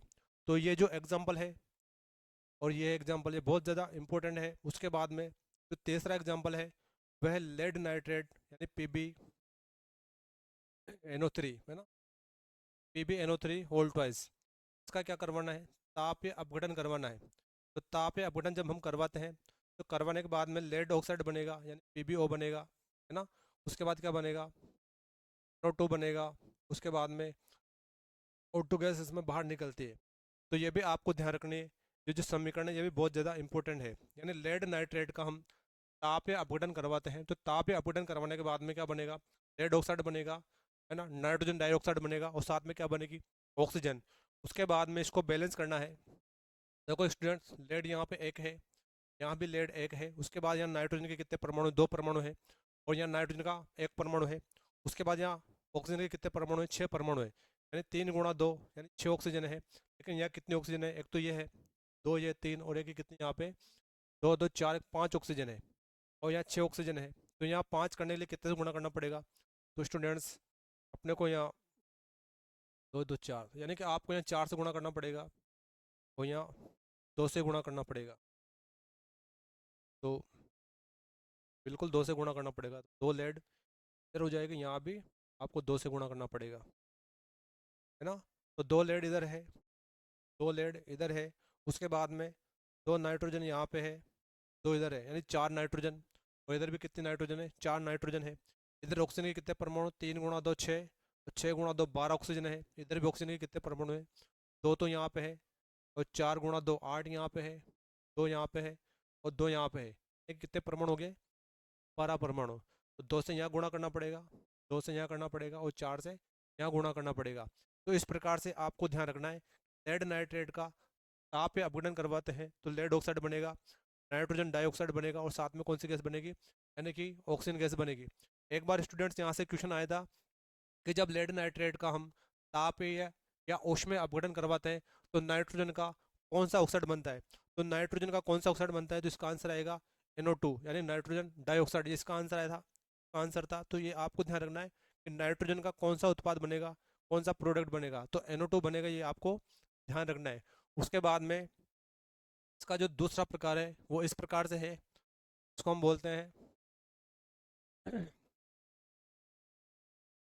प्रकाशीय अपघटन। प्रकाशीय अपघटन यानी कि प्रकाश के द्वारा होने वाले अपघटन को प्रकाशीय अपघटन कहते हैं। प्रकाश के द्वारा या सूर्य के प्रकाश के द्वारा होने वाले अपघटन को प्रकाशीय अपघटन कहते हैं। और इसका जो पहला एग्जाम्पल है वो इस प्रकार से है। इसका जो पहला उदाहरण है ये आपको ध्यान रखना है, जैसे कि AgCl, सिल्वर क्लोराइड। जब सिल्वर क्लोराइड का सूर्य के प्रकाश की उपस्थिति में अपघटन करवाते हैं तो क्या बनता है, Ag बनेगा, वो साथ में क्या बनेगा, Cl2 बनेगा। आपको ध्यान रखना है ना। यानी सिल्वर क्लोराइड का सूर्य के प्रकाश की उपस्थिति में अपघटन करवाते हैं, Ag बनेगा और साथ में क्या बनेगा, Cl2 बनेगा। स्टूडेंट्स, ये सॉलिड होता है, उसके बाद ये भी क्या होता है, सॉलिड होता है। और जो क्लोरीन है क्या होती है, गैस होती है। इसको बैलेंस करने के लिए आपको यहाँ 2 से गुणा करना पड़ेगा और यहाँ भी 2 से गुणा करना पड़ेगा। उसके बाद में प्रकाशीय अपघटन का दूसरा एग्जाम्पल इस प्रकार से है, जिसको हम बोलते हैं सिल्वर ब्रोमाइड, AgBr। जब आप AgBr का सूर्य के प्रकाश की उपस्थिति में क्या करवाते हो, अपघटन करवाते हो, तो यहाँ भी क्या बनेगा, यहाँ भी Ag बनेगा और साथ में क्या बनेगा, Br, यानी ब्रोमीन गैस बनेगी। उसके बाद ये सॉलिड है ना, सिल्वर भी, चांदी भी सॉलिड है और ये क्या होती है, गैस होती है। और गैस हमेशा अणु के रूप में, तो Br2। इसको बैलेंस करने के लिए यहाँ 2 से गुणा करना पड़ेगा और यहाँ भी कितने से गुणा करना पड़ेगा, 2 से गुणा करना पड़ेगा। तो सिल्वर ब्रोमाइड का प्रकाशीय अपघटन करवाते हैं तो सिल्वर प्राप्त होती है और साथ में ब्रोमीन गैस बाहर निकलती है। स्टूडेंट्स, यहाँ से क्वेश्चन आता है ना, एंड जो सिल्वर ब्रोमाइड है इसका उपयोग हम किस में करते हैं, तो सिल्वर ब्रोमाइड का उपयोग हम करते हैं फोटोग्राफी में। यानी जो सिल्वर ब्रोमाइड है इसका उपयोग हम करते हैं फोटोग्राफी ना, जिसको हम बोलते हैं श्याम श्वेत या फिर ब्लैक एंड वाइट। ये आपको ध्यान रखना है। क्वेश्चन आता है फोटोग्राफी या जो ब्लैक एंड वाइट है इसमें किसका उपयोग करते हैं, तो सिल्वर ब्रोमाइड का उपयोग किया जाता है फोटोग्राफी या श्याम श्वेत या फिर ब्लैक एंड वाइट में। उसके बाद इसका तीसरा प्रकार है, इस प्रकार से है, उसको हम कहते हैं विद्युत अपघटन। वियोजन अभिक्रिया या अपघटन अभिक्रिया का तीसरा प्रकार है वैद्युत अपघटन। वैद्युत अपघटन, वैद्युत अपघटन किसे कहते हैं, तो विद्युत धारा के द्वारा होने वाले अपघटन को वैद्युत अपघटन कहते हैं। यानी विद्युत धारा के द्वारा जो अपघटन होगा उसको हम क्या बोल देंगे, वैद्युत अपघटन। तो इसका जो पहला एग्जाम्पल है वो इस प्रकार से है, देखो जो सोडियम क्लोराइड है, जब सोडियम क्लोराइड में हम विद्युत धारा प्रवाहित करते हैं, विद्युत धारा सोडियम क्लोराइड में जब हम विद्युत धारा प्रवाहित करते हैं तो क्या बनता है, तो सोडियम बनता है। उसके बाद में देखो क्लोरीन गैस प्राप्त होती है, आपको ध्यान रखना है। यानी जब NaCl का हम वैद्युत अपघटन करवाते हैं तो Na+Cl2 बनता है। उसके बाद में का दूसरा एग्जाम्पल है जल का वैद्युत अपघटन। H2O का क्या करवाना है, वैद्युत अपघटन करवाना है, तो क्या बनेगा, H2 बनेगा और साथ में O2 यानी ऑक्सीजन गैस बाहर निकलेगी। को दर्शाना है भौतिक अवस्थाओं में तो लिक्विड हो जाएगा। उसके बाद में ये गैस होती है। उसके बाद में ये भी क्या होती है, गैस होती है। उसके बाद में जो सोडियम क्लोराइड है क्या है, विलयन है एक प्रकार से, ये सॉलिड होता है। उसके बाद में क्लोरीन क्या है, गैस है। ये भी आपको ध्यान रखना है। तो बैलेंस करने के लिए यहाँ 2 से गुणा करना है, यहाँ भी कितने से गुणा करना पड़ेगा, 2 से गुणा करना पड़ेगा। उसके बाद में यहाँ भी कितने से गुणा करना पड़ेगा, 2 से, और यहाँ भी 2 से आपको गुणा करना पड़ेगा। इस प्रकार से आपको ध्यान रखना है। जो वैद्युत अपघटन है उसे कहते हैं, तो विद्युत धारा के द्वारा होने वाले अपघटन को वैद्युत अपघटन कहते हैं। इसका पहला एग्जाम्पल है सोडियम क्लोराइड का वैद्युत अपघटन और दूसरा है जल का वैद्युत अपघटन। इस प्रकार से इसके 2 एग्जाम्पल है। उसके बाद में स्टूडेंट्स, इसकी जो तीसरी अभिक्रिया है वो इस प्रकार से है। तीसरी अभिक्रिया जो है वो इस प्रकार से है, जिसको हम कहते हैं विस्थापन अभिक्रिया। ये विस्थापन अभिक्रिया किसे कहते हैं, तो स्टूडेंट्स विस्थापन अभिक्रिया, विस्थापन अभिक्रिया ऐसी रासायनिक अभिक्रिया जिसमें अधिक सक्रिय तत्व के द्वारा कम सक्रिय तत्व का उसके विलयन में से विस्थापन कर दिया जाता है, उसे हम कहते हैं विस्थापन अभिक्रिया। यानी विस्थापन अभिक्रिया में आपके पास 2 एलिमेंट्स रहेंगे, 2 तत्व रहेंगे, एक प्रबल तत्व रहेगा और दूसरा दुर्बल तत्व रहेगा। तो जो प्रबल तत्व है वो दुर्बल तत्व को उसके विलयन में से क्या कर देगा, विस्थापित कर देगा। जिसको हम बोलेंगे विस्थापन अभिक्रिया, यानी ऐसी रासायनिक अभिक्रिया जिसमें अधिक सक्रिय तत्व के द्वारा कम सक्रिय तत्व का उसके विलयन में से विस्थापन कर दिया जाता है, उसे हम कहते हैं विस्थापन अभिक्रिया। स्टूडेंट्स, इसको समझने के लिए हम इस प्रकार से लिख सकते हैं, जैसे कि अपने पास दो पदार्थ है, तो ए और दूसरा क्या है बताओ, BC। इस प्रकार से BC, हाँ, इसमें क्या बनेगा बताओ, इसमें बनेगा ऐसे बनेगा, ऐसे बनने के बाद में से बी क्या हो जाएगा, बाहर निकल जाएगा। तो स्टूडेंट्स, अगर आपको इस प्रकार से कंडीशन दिखती है तो विस्थापन अभिक्रिया की कंडीशन होगी। देखो इसमें जो ए है ये क्या है बताओ, यहाँ पे अधिक सक्रिय है, क्या बताओ, अधिक सक्रिय। उसके बाद में जो बी है ये क्या है, यहाँ पे कम सक्रिय है। यानी कि विस्थापन अभिक्रिया में आपके पास दो एलिमेंट्स रहेंगे, एक एलिमेंट्स आपका अधिक सक्रिय रहेगा और दूसरा कम सक्रिय रहेगा। तो अधिक सक्रिय तत्व के द्वारा कम सक्रिय तत्व का क्या हो जाएगा, विस्थापन हो जाएगा, तो उसे हम कहेंगे विस्थापन अभिक्रिया। अब ये अधिक सक्रिय है, ये बी क्या है, कम सक्रिय। तो कम सक्रिय होने के बाद में इसके विलयन यानी BC में से बी बाहर निकल जाएगा और बी की जगह क्या आ जाएगा, ए आ जाएगा। तो इस प्रकार से ये आपको ध्यान रखना है। हाँ, इसका देखो बहुत सारे एग्जाम्पल है। तो स्टूडेंट्स, आपको कैसे पता चलेगा कि कौन तत्व अधिक सक्रिय है और कौन तत्व कम सक्रिय है? तो स्टूडेंट्स, आपको जो तीसरा चैप्टर है धातु एवं अधातु, उसमें हम पढ़ने वाले हैं सक्रियता श्रेणी। तो सक्रियता श्रेणी में 13 धातु है और 13 धातुओं को घटते क्रम में जमाया गया है। जिसकी क्रियाशीलता ज़्यादा है उसको ऊपर ऊपर रखा गया है और जिसकी क्रियाशीलता सबसे कम है उसको नीचे नीचे रखा गया है। तो इसको आप इस प्रकार से समझ सकते हैं। देखो सक्रियता श्रेणी में सबसे ऊपर आएगा सोडियम, उसको हम बोलते हैं, सबसे पहले आएगा पोटेशियम, कंगना, कंगना ना, कार, मांग, अलीजान, अलीजान, फिर भी, आई, क्यों, मरने, आगे, आई। यानी कि जो सक्रियता श्रेणी है इसमें 13 धातु है, 1 2 3 4 5 6 7 8 9 10 11 12 और 13, यानी 13 धातुओं की ऐसी श्रेणी, 13 धातुओं की ऐसी श्रेणी जिसमें धातुओं को उनके अवरोही क्रम में व्यवस्थित किया जाता है, उसको हम बोलते हैं सक्रियता श्रेणी। तो सक्रियता श्रेणी में जिसकी क्रियाशीलता सबसे ज़्यादा है उसको ऊपर ऊपर रखा गया है और जिसकी क्रियाशीलता सबसे कम है उसको कहाँ रखा गया, ये नीचे रखा गया। यानी अधिक सक्रिय धातु के द्वारा कम सक्रिय धातु का विस्थापन होगा। अब इसमें जो ऊपर वाली धातु है वो नीचे वाली धातु का क्या कर देगी, विस्थापन। लेकिन नीचे वाली धातु ऊपर वाली धातु का क्या नहीं कर सकती है, विस्थापन नहीं कर सकती है। जैसे कि एग्जाम्पल के माध्यम से हम समझ सकते हैं। उदाहरण देखो, इसका पहला एग्जाम्पल है, दानेदार जिंक है। जब हम दानेदार जिंक को सल्फ्यूरिक अम्ल के विलयन में डालते हैं यानी H2SO4 के विलयन में डालते हैं तो क्या बनता है, तो जिंक सल्फेट बनता है और जिंक सल्फेट बनने के बाद में H2 गैस क्या है, बाहर निकल जाती है। तो स्टूडेंट्स, आपको देखना है तो जिंक देखना है और साथ में जो हाइड्रोजन है इसको देखना है, यानी दोनों में से कौन ज़्यादा सक्रिय है। यानी जो सक्रियता श्रेणी में ऊपर ऊपर है वो ज़्यादा सक्रिय होगा और सक्रियता श्रेणी में जो नीचे है वो क्या होगा, कम सक्रिय होगा। तो आपको देखना है जिंक देखना है, तो जिंक यहाँ पे है, उसके बाद में हाइड्रोजन कहाँ पे, यहाँ पे है। ऊपर वाला तो अधिक सक्रिय है और नीचे वाला क्या है, कम सक्रिय। तो ये अधिक सक्रिय होने के कारण इस कम सक्रिय एलिमेंट्स यानी हाइड्रोजन को क्या कर देगा, विस्थापित कर देगा और विस्थापित करने के बाद में क्या बनेगा, जिंक सल्फेट बनेगा और H2 गैस बाहर निकल जाएगी।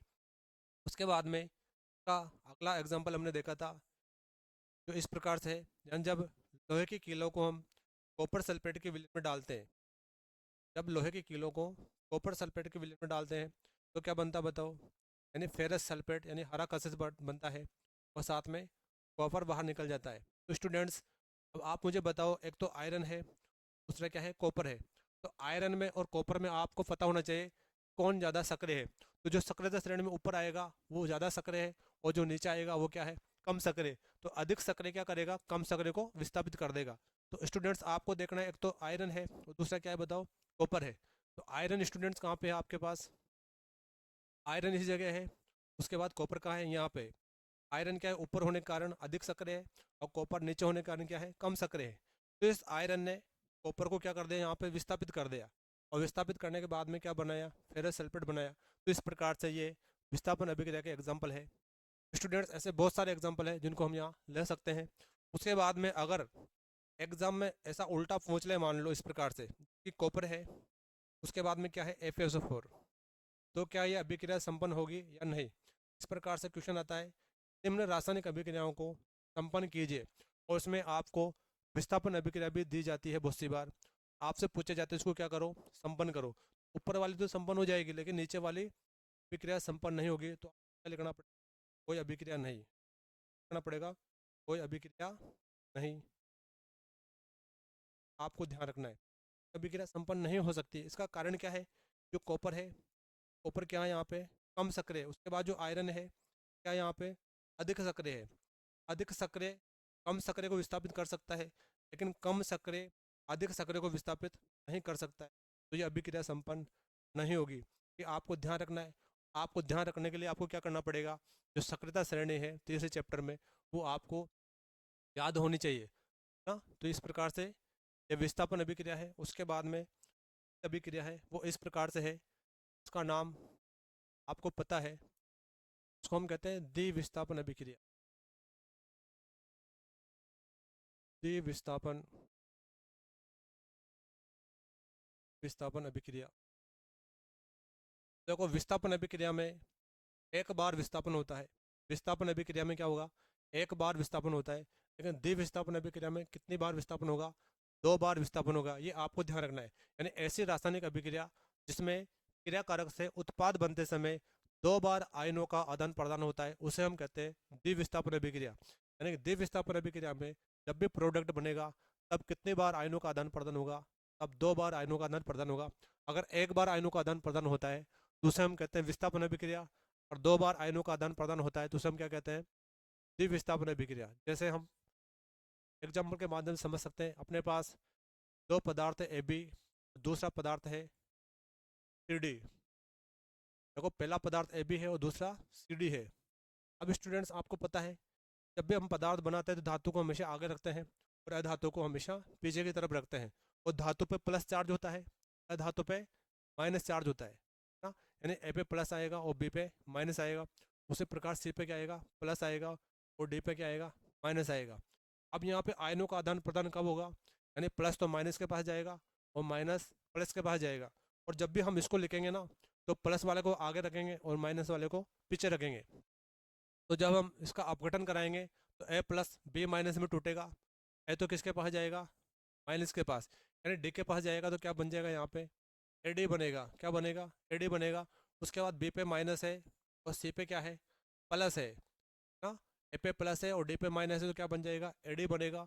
उसके बाद बी पे माइनस है और सी पे क्या है, प्लस है, तो क्या बन जाएगा बताओ, बनेगा सी, और साथ में क्या बनेगा बताओ, बी बनेगा, है ना, सी बी। क्योंकि प्लस वाले को आगे रखना है, इस पे प्लस है तो यहाँ पर ने इसको कहाँ रखा, आगे रखा, और बी पे क्या है, माइनस, तो माइनस वाले को पीछे रखा। ये आपको गलती नहीं करनी है ना। बहुत सारे स्टूडेंट्स यहाँ पे गलतियाँ कर देते हैं कि धातु को तो हमेशा, धातु को कभी कभी पीछे रख देते हैं और अधातु को आगे रख देते हैं, जबकि धातु आगे रहती है और अधातु पीछे रहती है। यानी जिस पे प्लस चार्ज आएगा आगे रहेगी और जिस पे माइनस चार्ज आएगा वो पीछे रहेगा। तो स्टूडेंट्स देखो, यहाँ पे कितनी बार आयनों का आदान प्रदान हुआ, दो बार। एक बार तो ये और दूसरी बार ये। तो जब किसी भी रासायनिक अभिक्रिया में क्रिया कारक से उत्पाद बनते समय, है ना, कितनी बार, यदि दो बार आयनों का आदान प्रदान होता है तो उसे हम कहते हैं द्विविस्थापन अभिक्रिया। ये एक तरीका है पहचानने का, उसको हम उदाहरण के माध्यम से समझ सकते हैं। देखो, इसका जो पहला एग्जाम्पल है वो इस प्रकार से है, जैसे कि बेरियम क्लोराइड। जब हम बेरियम क्लोराइड की क्रिया हम किससे करवाते हैं, सोडियम सल्फेट से करवाते हैं, यानी Na2SO4 से करवाते हैं, तो क्या बनता है ना, इसमें हम, इसमें बनेगा बेरियम सल्फेट बनेगा, यानी BSO4 बनेगा, और साथ में NaCl बनेगा, साधारण नमक बनेगा। तो स्टूडेंट्स देखो, यहाँ बेरियम क्लोराइड है। जब हम बेरियम क्लोराइड की क्रिया सोडियम सल्फेट से करवाते हैं तो उत्पाद के रूप में बेरियम सल्फेट बनता है, और साथ में क्या बनता है, सोडियम क्लोराइड बनता है। अब यहाँ पे कितनी बार, यानी कि दो बार आयनों का आदान प्रदान हुआ है। तो हम बेरियम क्लोराइड को तोड़ेंगे ना, तो क्या बनेगा ये, यानी Ba2+ आ जाएगा, और उस पर क्या आएगा बताओ, Al- आएगा। उसके बाद सोडियम सल्फेट को तोड़ोगे आप तो क्या बनेगा, Na+ आएगा। उसके बाद सल्फेट पे क्या बनेगा, SO4 2- का आ जाएगा, है ना।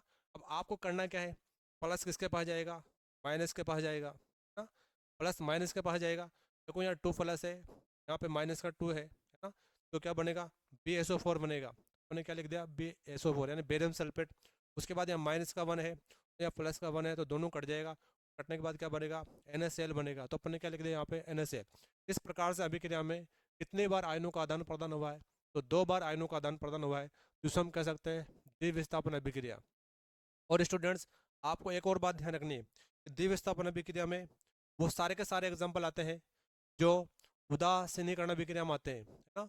उदासीनीकरण अभिक्रिया के जितने भी एग्जाम्पल हैं हम उसको द्विविस्थापन अभिक्रिया में लिख सकते हैं। जैसे कि उदासीनीकरण अभिक्रिया किसे कहते हैं, है ना, ऐसी रासायनिक अभिक्रिया जिसमें अम्ल और क्षारीय क्रिया करके, है ना, अम्ल और क्षारीय क्रिया करके क्या बनाते हैं, लवण और जल बनाते हैं। तो जिसमें लवण और जल बनता है उसको हम बोलते हैं उदासीनीकरण अभिक्रिया। और उदासीनीकरण अभिक्रिया में 2 बार आयनों का आदान प्रदान होता है। जैसे कि एग्जाम्पल के माध्यम से स्टूडेंट्स आप समझ सकते हैं। देखो पहला एग्जाम्पल जैसे कि हाइड्रोक्लोरिक अम्ल, है ना, इसकी क्रिया हम करवाते हैं सोडियम हाइड्रोक्साइड से यानी NaO से करवाते हैं। क्या बनता है, तो बनता है NaCl। और साथ में क्या बनेगा बताओ, H2O बनेगा, है ना, H2O बनेगा। तो यहाँ पे देखो 2 बार आयनों का आदान प्रदान हुआ है, यानी पहले HCl था, उसके बाद देखो क्या बन गया, जब HCl की क्रिया NaOH से करवाई यानी सोडियम हाइड्रोक्साइड से, तो क्या बनेगा, सोडियम क्लोराइड बनेगा और साथ में क्या बनेगा, H2O बनेगा। तो उदासीनीकरण अभिक्रिया के जितने भी एग्जाम्पल हैं वो सबके सब द्विविस्थापन अभिक्रिया में हम लिख सकते हैं। उसके बाद में द्विविस्थापन अभिक्रिया के बाद में जो अगले अभिक्रिया है, 5वां प्रकार, उसको हम कहते हैं उपचयन अभिक्रिया। उपचयन अभिक्रिया, उपचयन अभिक्रिया को हम बोल सकते हैं ऑक्सीकरण अभिक्रिया। कौन सी अभिक्रिया, ऑक्सीकरण अभिक्रिया। ऑक्सीकरण अभिक्रिया या उपचयन अभिक्रिया किसे कहता है, जिसमें आपको ध्यान रखना है ऐसी रासायनिक अभिक्रिया जिसमें O2 की वृद्धि होती है, इसमें O2 की क्या होती है, वृद्धि होती है, और साथ में H2 की क्या होती है, क्योंकि कमी होती है, उससे हम कहते हैं उपचयन अभिक्रिया या ऑक्सीकरण अभिक्रिया। यानी ऐसी रासायनिक अभिक्रिया में O2 की वृद्धि होती है, H2 की कमी होती है, उसे हम कहते हैं उपचयन या ऑक्सीकरण अभिक्रिया। उसको भी हम एग्जाम्पल के माध्यम से समझ सकते हैं। देखो स्टूडेंट्स, इसका जो पहला एग्जाम्पल है वो इस प्रकार से है, जैसे कॉपर है, आपने कॉपर का क्या करवाया बताओ, दहन करवाया।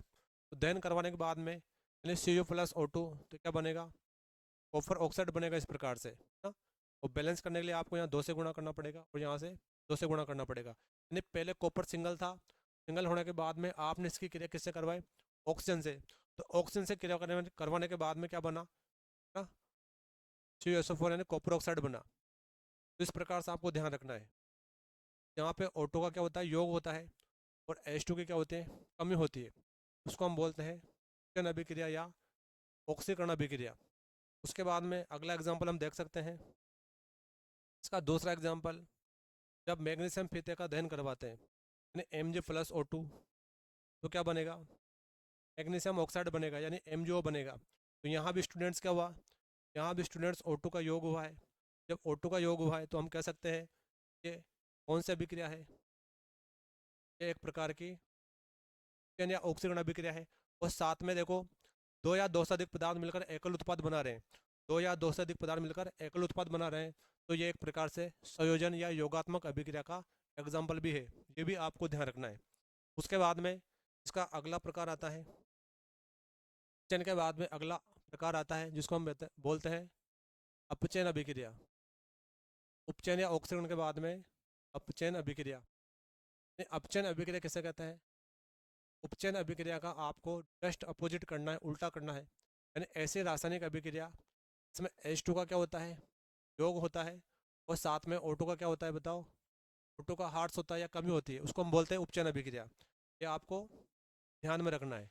इसको हम उदाहरण के माध्यम से समझ सकते हैं, जैसे कि नाइट्रोजन ऑक्साइड, है ना, इसका हम क्या करवाते हैं बताओ, अपघटन करवाते हैं तो क्या बनता है, N2 बनता है, और साथ में क्या बनता है, O2 बनता है।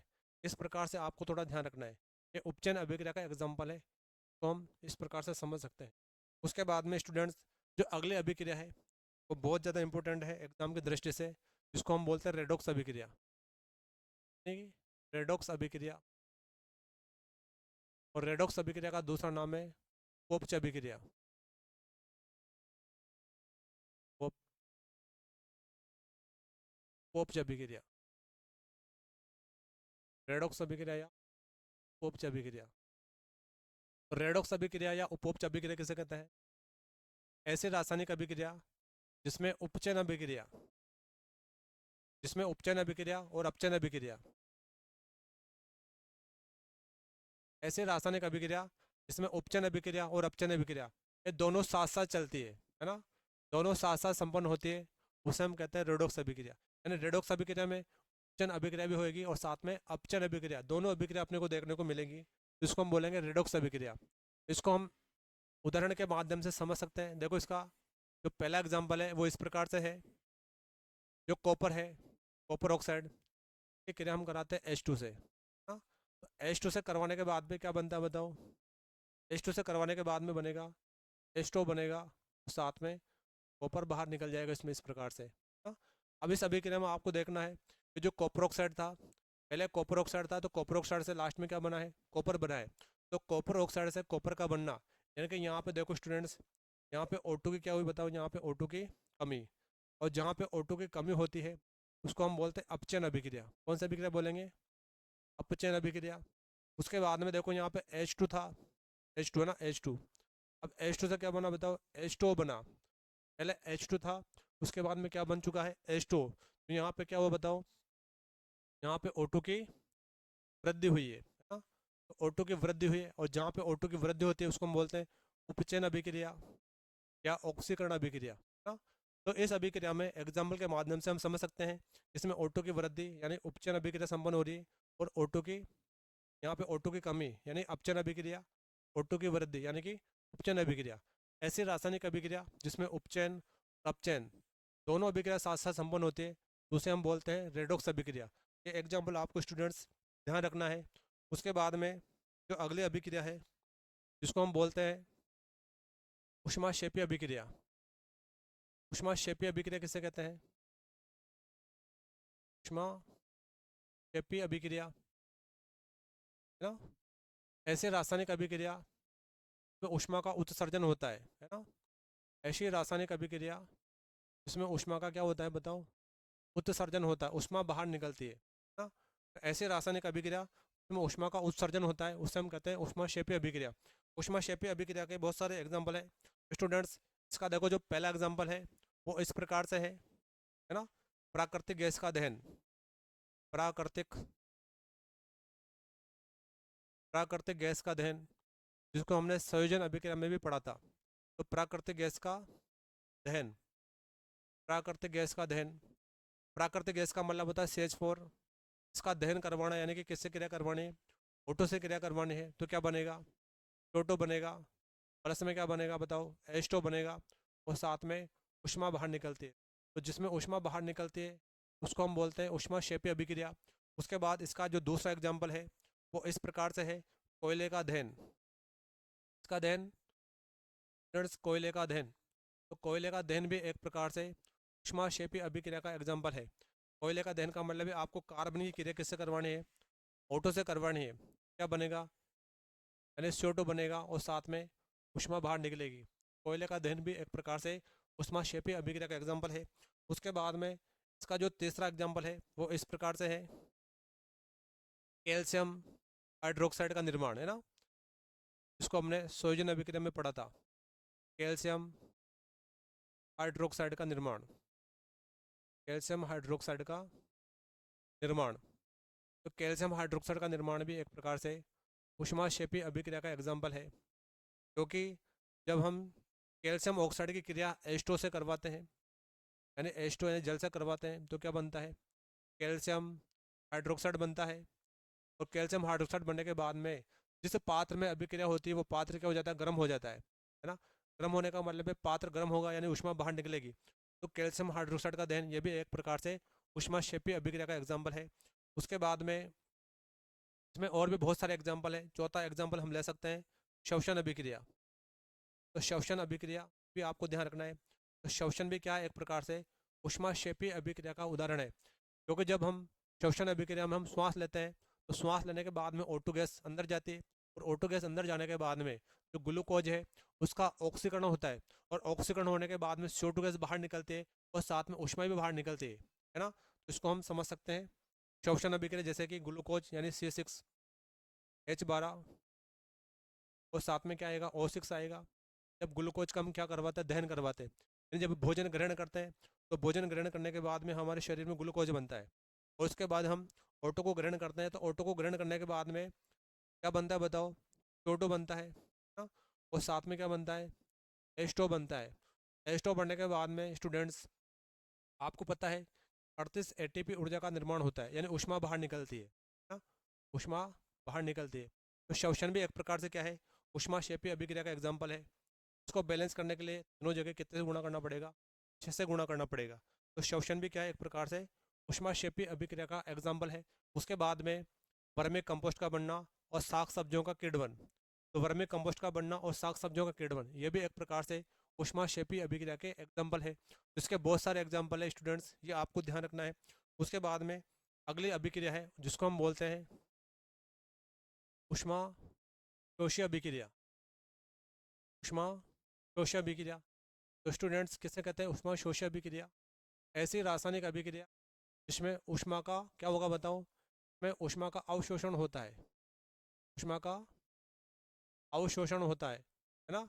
यानी क्रियाकारक से उत्पाद बनते समय, क्रियाकारक से उत्पाद बनते समय ऊष्मा का क्या होगा, अवशोषण होगा। अगर ऊष्मा का अवशोषण होगा तभी जाके ये अभिक्रिया संपन्न होगी, जिसको हम क्या बोलेंगे, ऊष्मा शोषी अभिक्रिया। इसको हम एग्जाम्पल के माध्यम से समझ सकते हैं। इसका जो पहला एग्जाम्पल है वह प्रकाश संश्लेषण, प्रकाश संश्लेषण। क्योंकि प्रकाश संश्लेषण में स्टूडेंट्स आपको पता है जो हरे पेड़ पौधे हैं है ना, वो सूर्य के प्रकाश की ऊर्जा को ग्रहण करते हैं, और ग्रहण करने के बाद में क्या बनाते हैं, भोजन बनाते हैं है ना। जब भी तक उनको सूर्य का प्रकाश नहीं मिलेगा तो ये अभिक्रिया प्रकाश संश्लेषण अभिक्रिया संपन्न नहीं होगी। तो प्रकाश संश्लेषण अभिक्रिया संपन्न करवाने के लिए हरे पेड़ पौधों को सूर्य की प्रकाश ऊर्जा का क्या करना पड़ता है, अवशोषण करना पड़ता है। उसको हम एग्जाम्पल के माध्यम से समझ सकते हैं। देखो CO2 प्लस क्या करना है, H2 करना है। उसके बाद में इजुकल टू वो क्या आएगा बताओ, यहाँ पे सूर्य का प्रकाश, सूर्य का प्रकाश, और साथ में क्या आएगा बताओ, साथ में आएगा क्लोरोफिल, इसको हम बोलते हैं पर्णहरित, क्लोरोफिल। क्लोरोफिल को हम क्या बोलते हैं बताओ, पर्णहरित बोलते हैं, पर्णहरित ना। ठीक है, तो प्रकाश संश्लेषण के लिए 4 कंडीशन की अपने को जरूरत पड़ती है। अपने को CO2 गैस चाहिए, अपने को H2 चाहिए, सूर्य का प्रकाश चाहिए, क्लोरोफिल या पर्णहरित चाहिए। अगर 4 पदार्थों में से अगर एक भी पदार्थ एब्सेंट रहता है तो प्रकाश संश्लेषण की अभिक्रिया नहीं होती। तो सूर्य के प्रकाश में यह अभिक्रिया संपन्न होती है और उत्पाद के रूप में ग्लूकोज बनता है, यानी C6H12O6 बनता है। उसके बाद में क्या बनता है बताओ, उसके बाद में देखो O2 बनता है, और साथ में क्या बनता है बताओ, H2 बनता है ना। इस प्रकार से आपको ध्यान रखना है। उसके बाद स्टूडेंट्स इसको बैलेंस करने के लिए आपको यहाँ 12 से गुणा करना है, यहाँ 6 से गुणा करना है, और यहाँ भी 6 से गुणा करना है। अगर भौतिक अवस्थाओं को दर्शाओगे तो ये गैस है, उसके बाद ये क्या है, ये लिक्विड है, ये विलियन होता है, एक्वस होता है। उसके बाद ये भी गैस है, और उसके बाद ये क्या है, लिक्विड है। इस प्रकार से आपको ध्यान रखना है कि जो प्रकाश संश्लेषण है ये कौन सी अभिक्रिया है, ऊष्मा शोषी अभिक्रिया है ना। उसके बाद में दूसरा एग्जाम्पल हम इस प्रकार समझ सकते हैं। आपके पास कोई पात्र है, अगर कोई पात्र है, उस पात्र में पानी है ना, उस पात्र में क्या है, पानी है। पानी में आपने क्या डाल दी बताओ, शक्कर डाल दी, शक्कर। तो शरबत का बनना है ना, शरबत का बनना क्या है, ऊष्मा शोषी अभिक्रिया का एग्जाम्पल है। तो जिस पात्र में आप शक्कर घोलते हो पानी में तो पात्र ठंडा हो जाता है ना, पात्र क्या हो जाता है, ठंडा हो जाता है। यानी कि इसने क्या करा, इसने ऊष्मा का अवशोषण कर लिया है ना, इसलिए पात्र कैसा हो गया बताओ, ठंडा हो गया है ना। तो शरबत का बनना भी कौन सी अभिक्रिया है, ऊष्मा शोषी अभिक्रिया है। उसके बाद में स्टूडेंट्स इसका जो लास्ट प्रकार है वो इस प्रकार से है, जिसको हम बोलते हैं अवक्षेपण अभिक्रिया, अवक्षेपण अभिक्रिया, अवक्षेपण अभिक्रिया। स्टूडेंट्स अवक्षेपण अभिक्रिया किसे कहते हैं, ऐसी रासायनिक अभिक्रिया जिसमें अभिकारक से उत्पाद बनते समय अवक्षेप का निर्माण होता है। जब भी अभिकारक से क्या बनता है, उत्पाद बनता है, उत्पाद बनते समय इसमें क्या बनेगा, अवक्षेप बनेगा है ना। उसको भी हम एग्जाम्पल के माध्यम से समझ सकते हैं। जैसे कि अभी लिखा था हमने बेरियम क्लोराइड, जब हम बेरियम क्लोराइड की क्रिया सोडियम सल्फेट से करवाते हैं, यानी Na2SO4 से करवाते हैं, तो क्या बनेगा बताओ, क्या बनेगा, अभी बनाया था हमने बेरियम सल्फेट बनेगा, और बेरियम सल्फेट के साथ में क्या बनेगा बताओ, NaCl बनेगा प्रकार से, यानी सोडियम क्लोराइड बनेगा। तो इसमें जब बेरियम क्लोराइड की क्रिया सोडियम सल्फेट से करवाते हैं तो बेरियम सल्फेट बनेगा, और साथ में क्या बनेगा बताओ, सोडियम क्लोराइड। अब जो बेरियम सल्फेट है यहाँ पे उत्पाद के रूप में ये अवैध अवक्षेप के रूप में प्राप्त होता है, और जिस पात्र में अभिक्रिया होती है उस पात्र के पेंदे में बैठ जाता है, हाँ? यानी जो बेरियम सल्फेट है, हाँ, प्रोडक्ट के रूप में, उत्पाद के रूप में जो बेरियम सल्फेट है, हाँ, वो पात्र के पेंदे में बैठ जाता है, जिसको हम बोलते हैं श्वेत अवक्षेप। तो इस अभिक्रिया में उत्पाद बनते समय किसका निर्माण हुआ है, अवक्षेप का निर्माण हुआ है, हाँ? इसलिए इसको हम कहते हैं अवक्षेपण अभिक्रिया। तो स्टूडेंट्स, इस प्रकार से रासायनिक अभिक्रिया के प्रकार में हमने सबसे पहले पढ़ा संयोजन अभिक्रिया, फिर पढ़ा वियोजन अभिक्रिया, और वियोजन अभिक्रिया के 3 प्रकार पढ़े। पहला प्रकार पढ़ा ऊष्मीय या ताप या अपघटन, उसके बाद दूसरा प्रकार पढ़ा अपने विद्युत अपघटन, और विद्युत अपघटन के बाद में हमने पढ़ा प्रकाश अपघटन, पढ़ा विस्थापन अभिक्रिया, द्विविस्थापन अभिक्रिया, उपचयन अभिक्रिया, अपचयन अभिक्रिया, रेडॉक्स अभिक्रिया, अवक्षेप। उसके बाद में हमने रेडॉक्स के बाद में पढ़ा कौन सी अभिक्रिया पढ़ी, ऊष्माक्षेपी, ऊष्माशोषी, और लास्ट में अपन ने क्या पढ़ा, अवक्षेपण अभिक्रिया।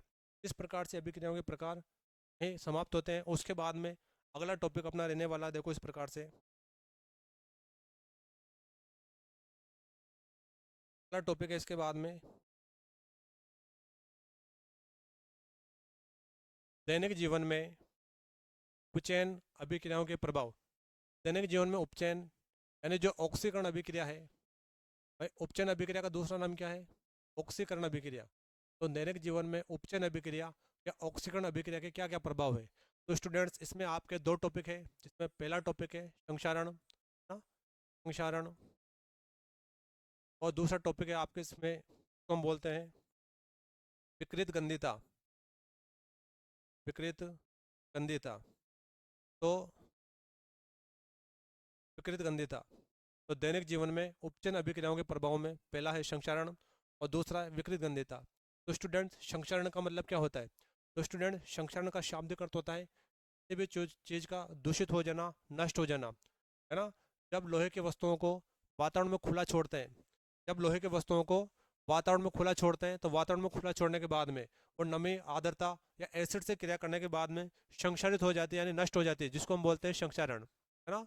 यानी कि आपके पास कोई भी लोहे की वस्तु है, अगर आपने लोहे की वस्तु को वातावरण में खुला छोड़ दिया तो वातावरण में खुला रखने के बाद में इसके ऊपर एक अन्य परत बन जाती है ना।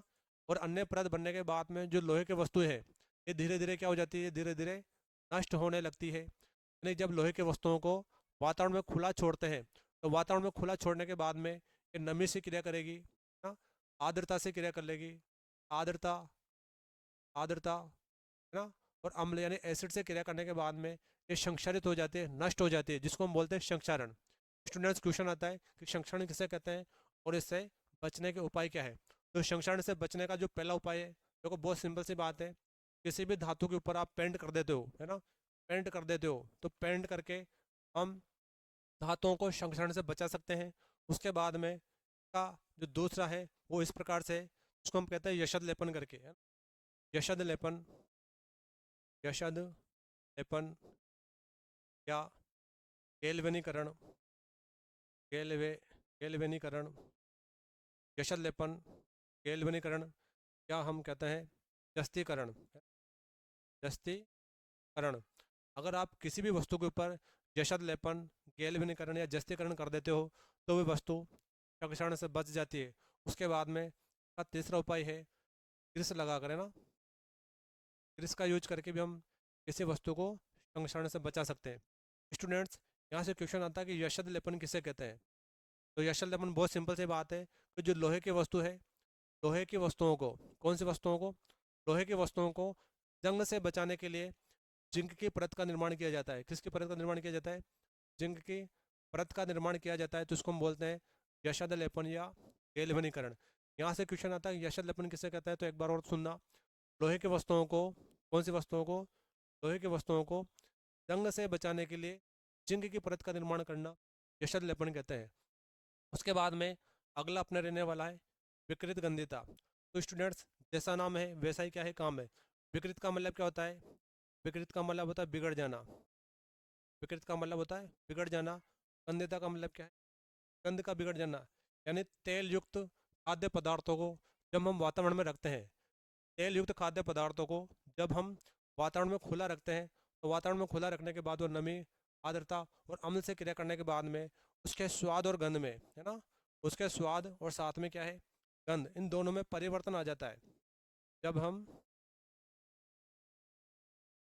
जब हम तेल युक्त खाद्य पदार्थों को इसमें वातावरण में खुला छोड़ते हैं तो नमी से क्रिया करेगा, आर्द्रता से क्रिया करेगा और अम्ल से क्रिया करेगा, और अम्ल से क्रिया करने के बाद जो खाद्य पदार्थ है उसके स्वाद और गंध में क्या हो जाएगा, परिवर्तन हो जाएगा, जिसको हम बोलते हैं विकृत गंधिता।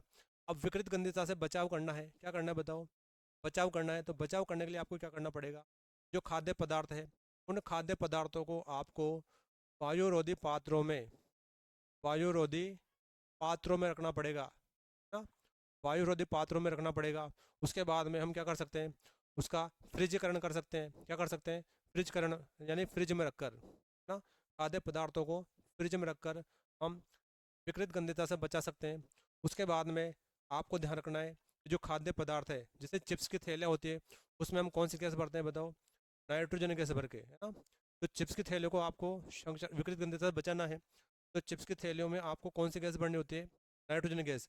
तो नाइट्रोजन गैस का उपयोग करके हम खाद्य पदार्थों को बचा सकते हैं, क्योंकि स्टूडेंट्स जो नाइट्रोजन गैस है, जो नाइट्रोजन गैस है कम क्रियाशील गैस होती है, कम क्रियाशील, जो नाइट्रोजन गैस है कम क्रियाशील गैस होती है, क्रिया ही नहीं करती, जब क्रिया ही नहीं करेगी तो खाद्य पदार्थ दूषित ही नहीं होगा। तो ये आपको इस प्रकार से ध्यान रखना है। तो स्टूडेंट्स, आज की क्लास यहीं समाप्त करते हैं।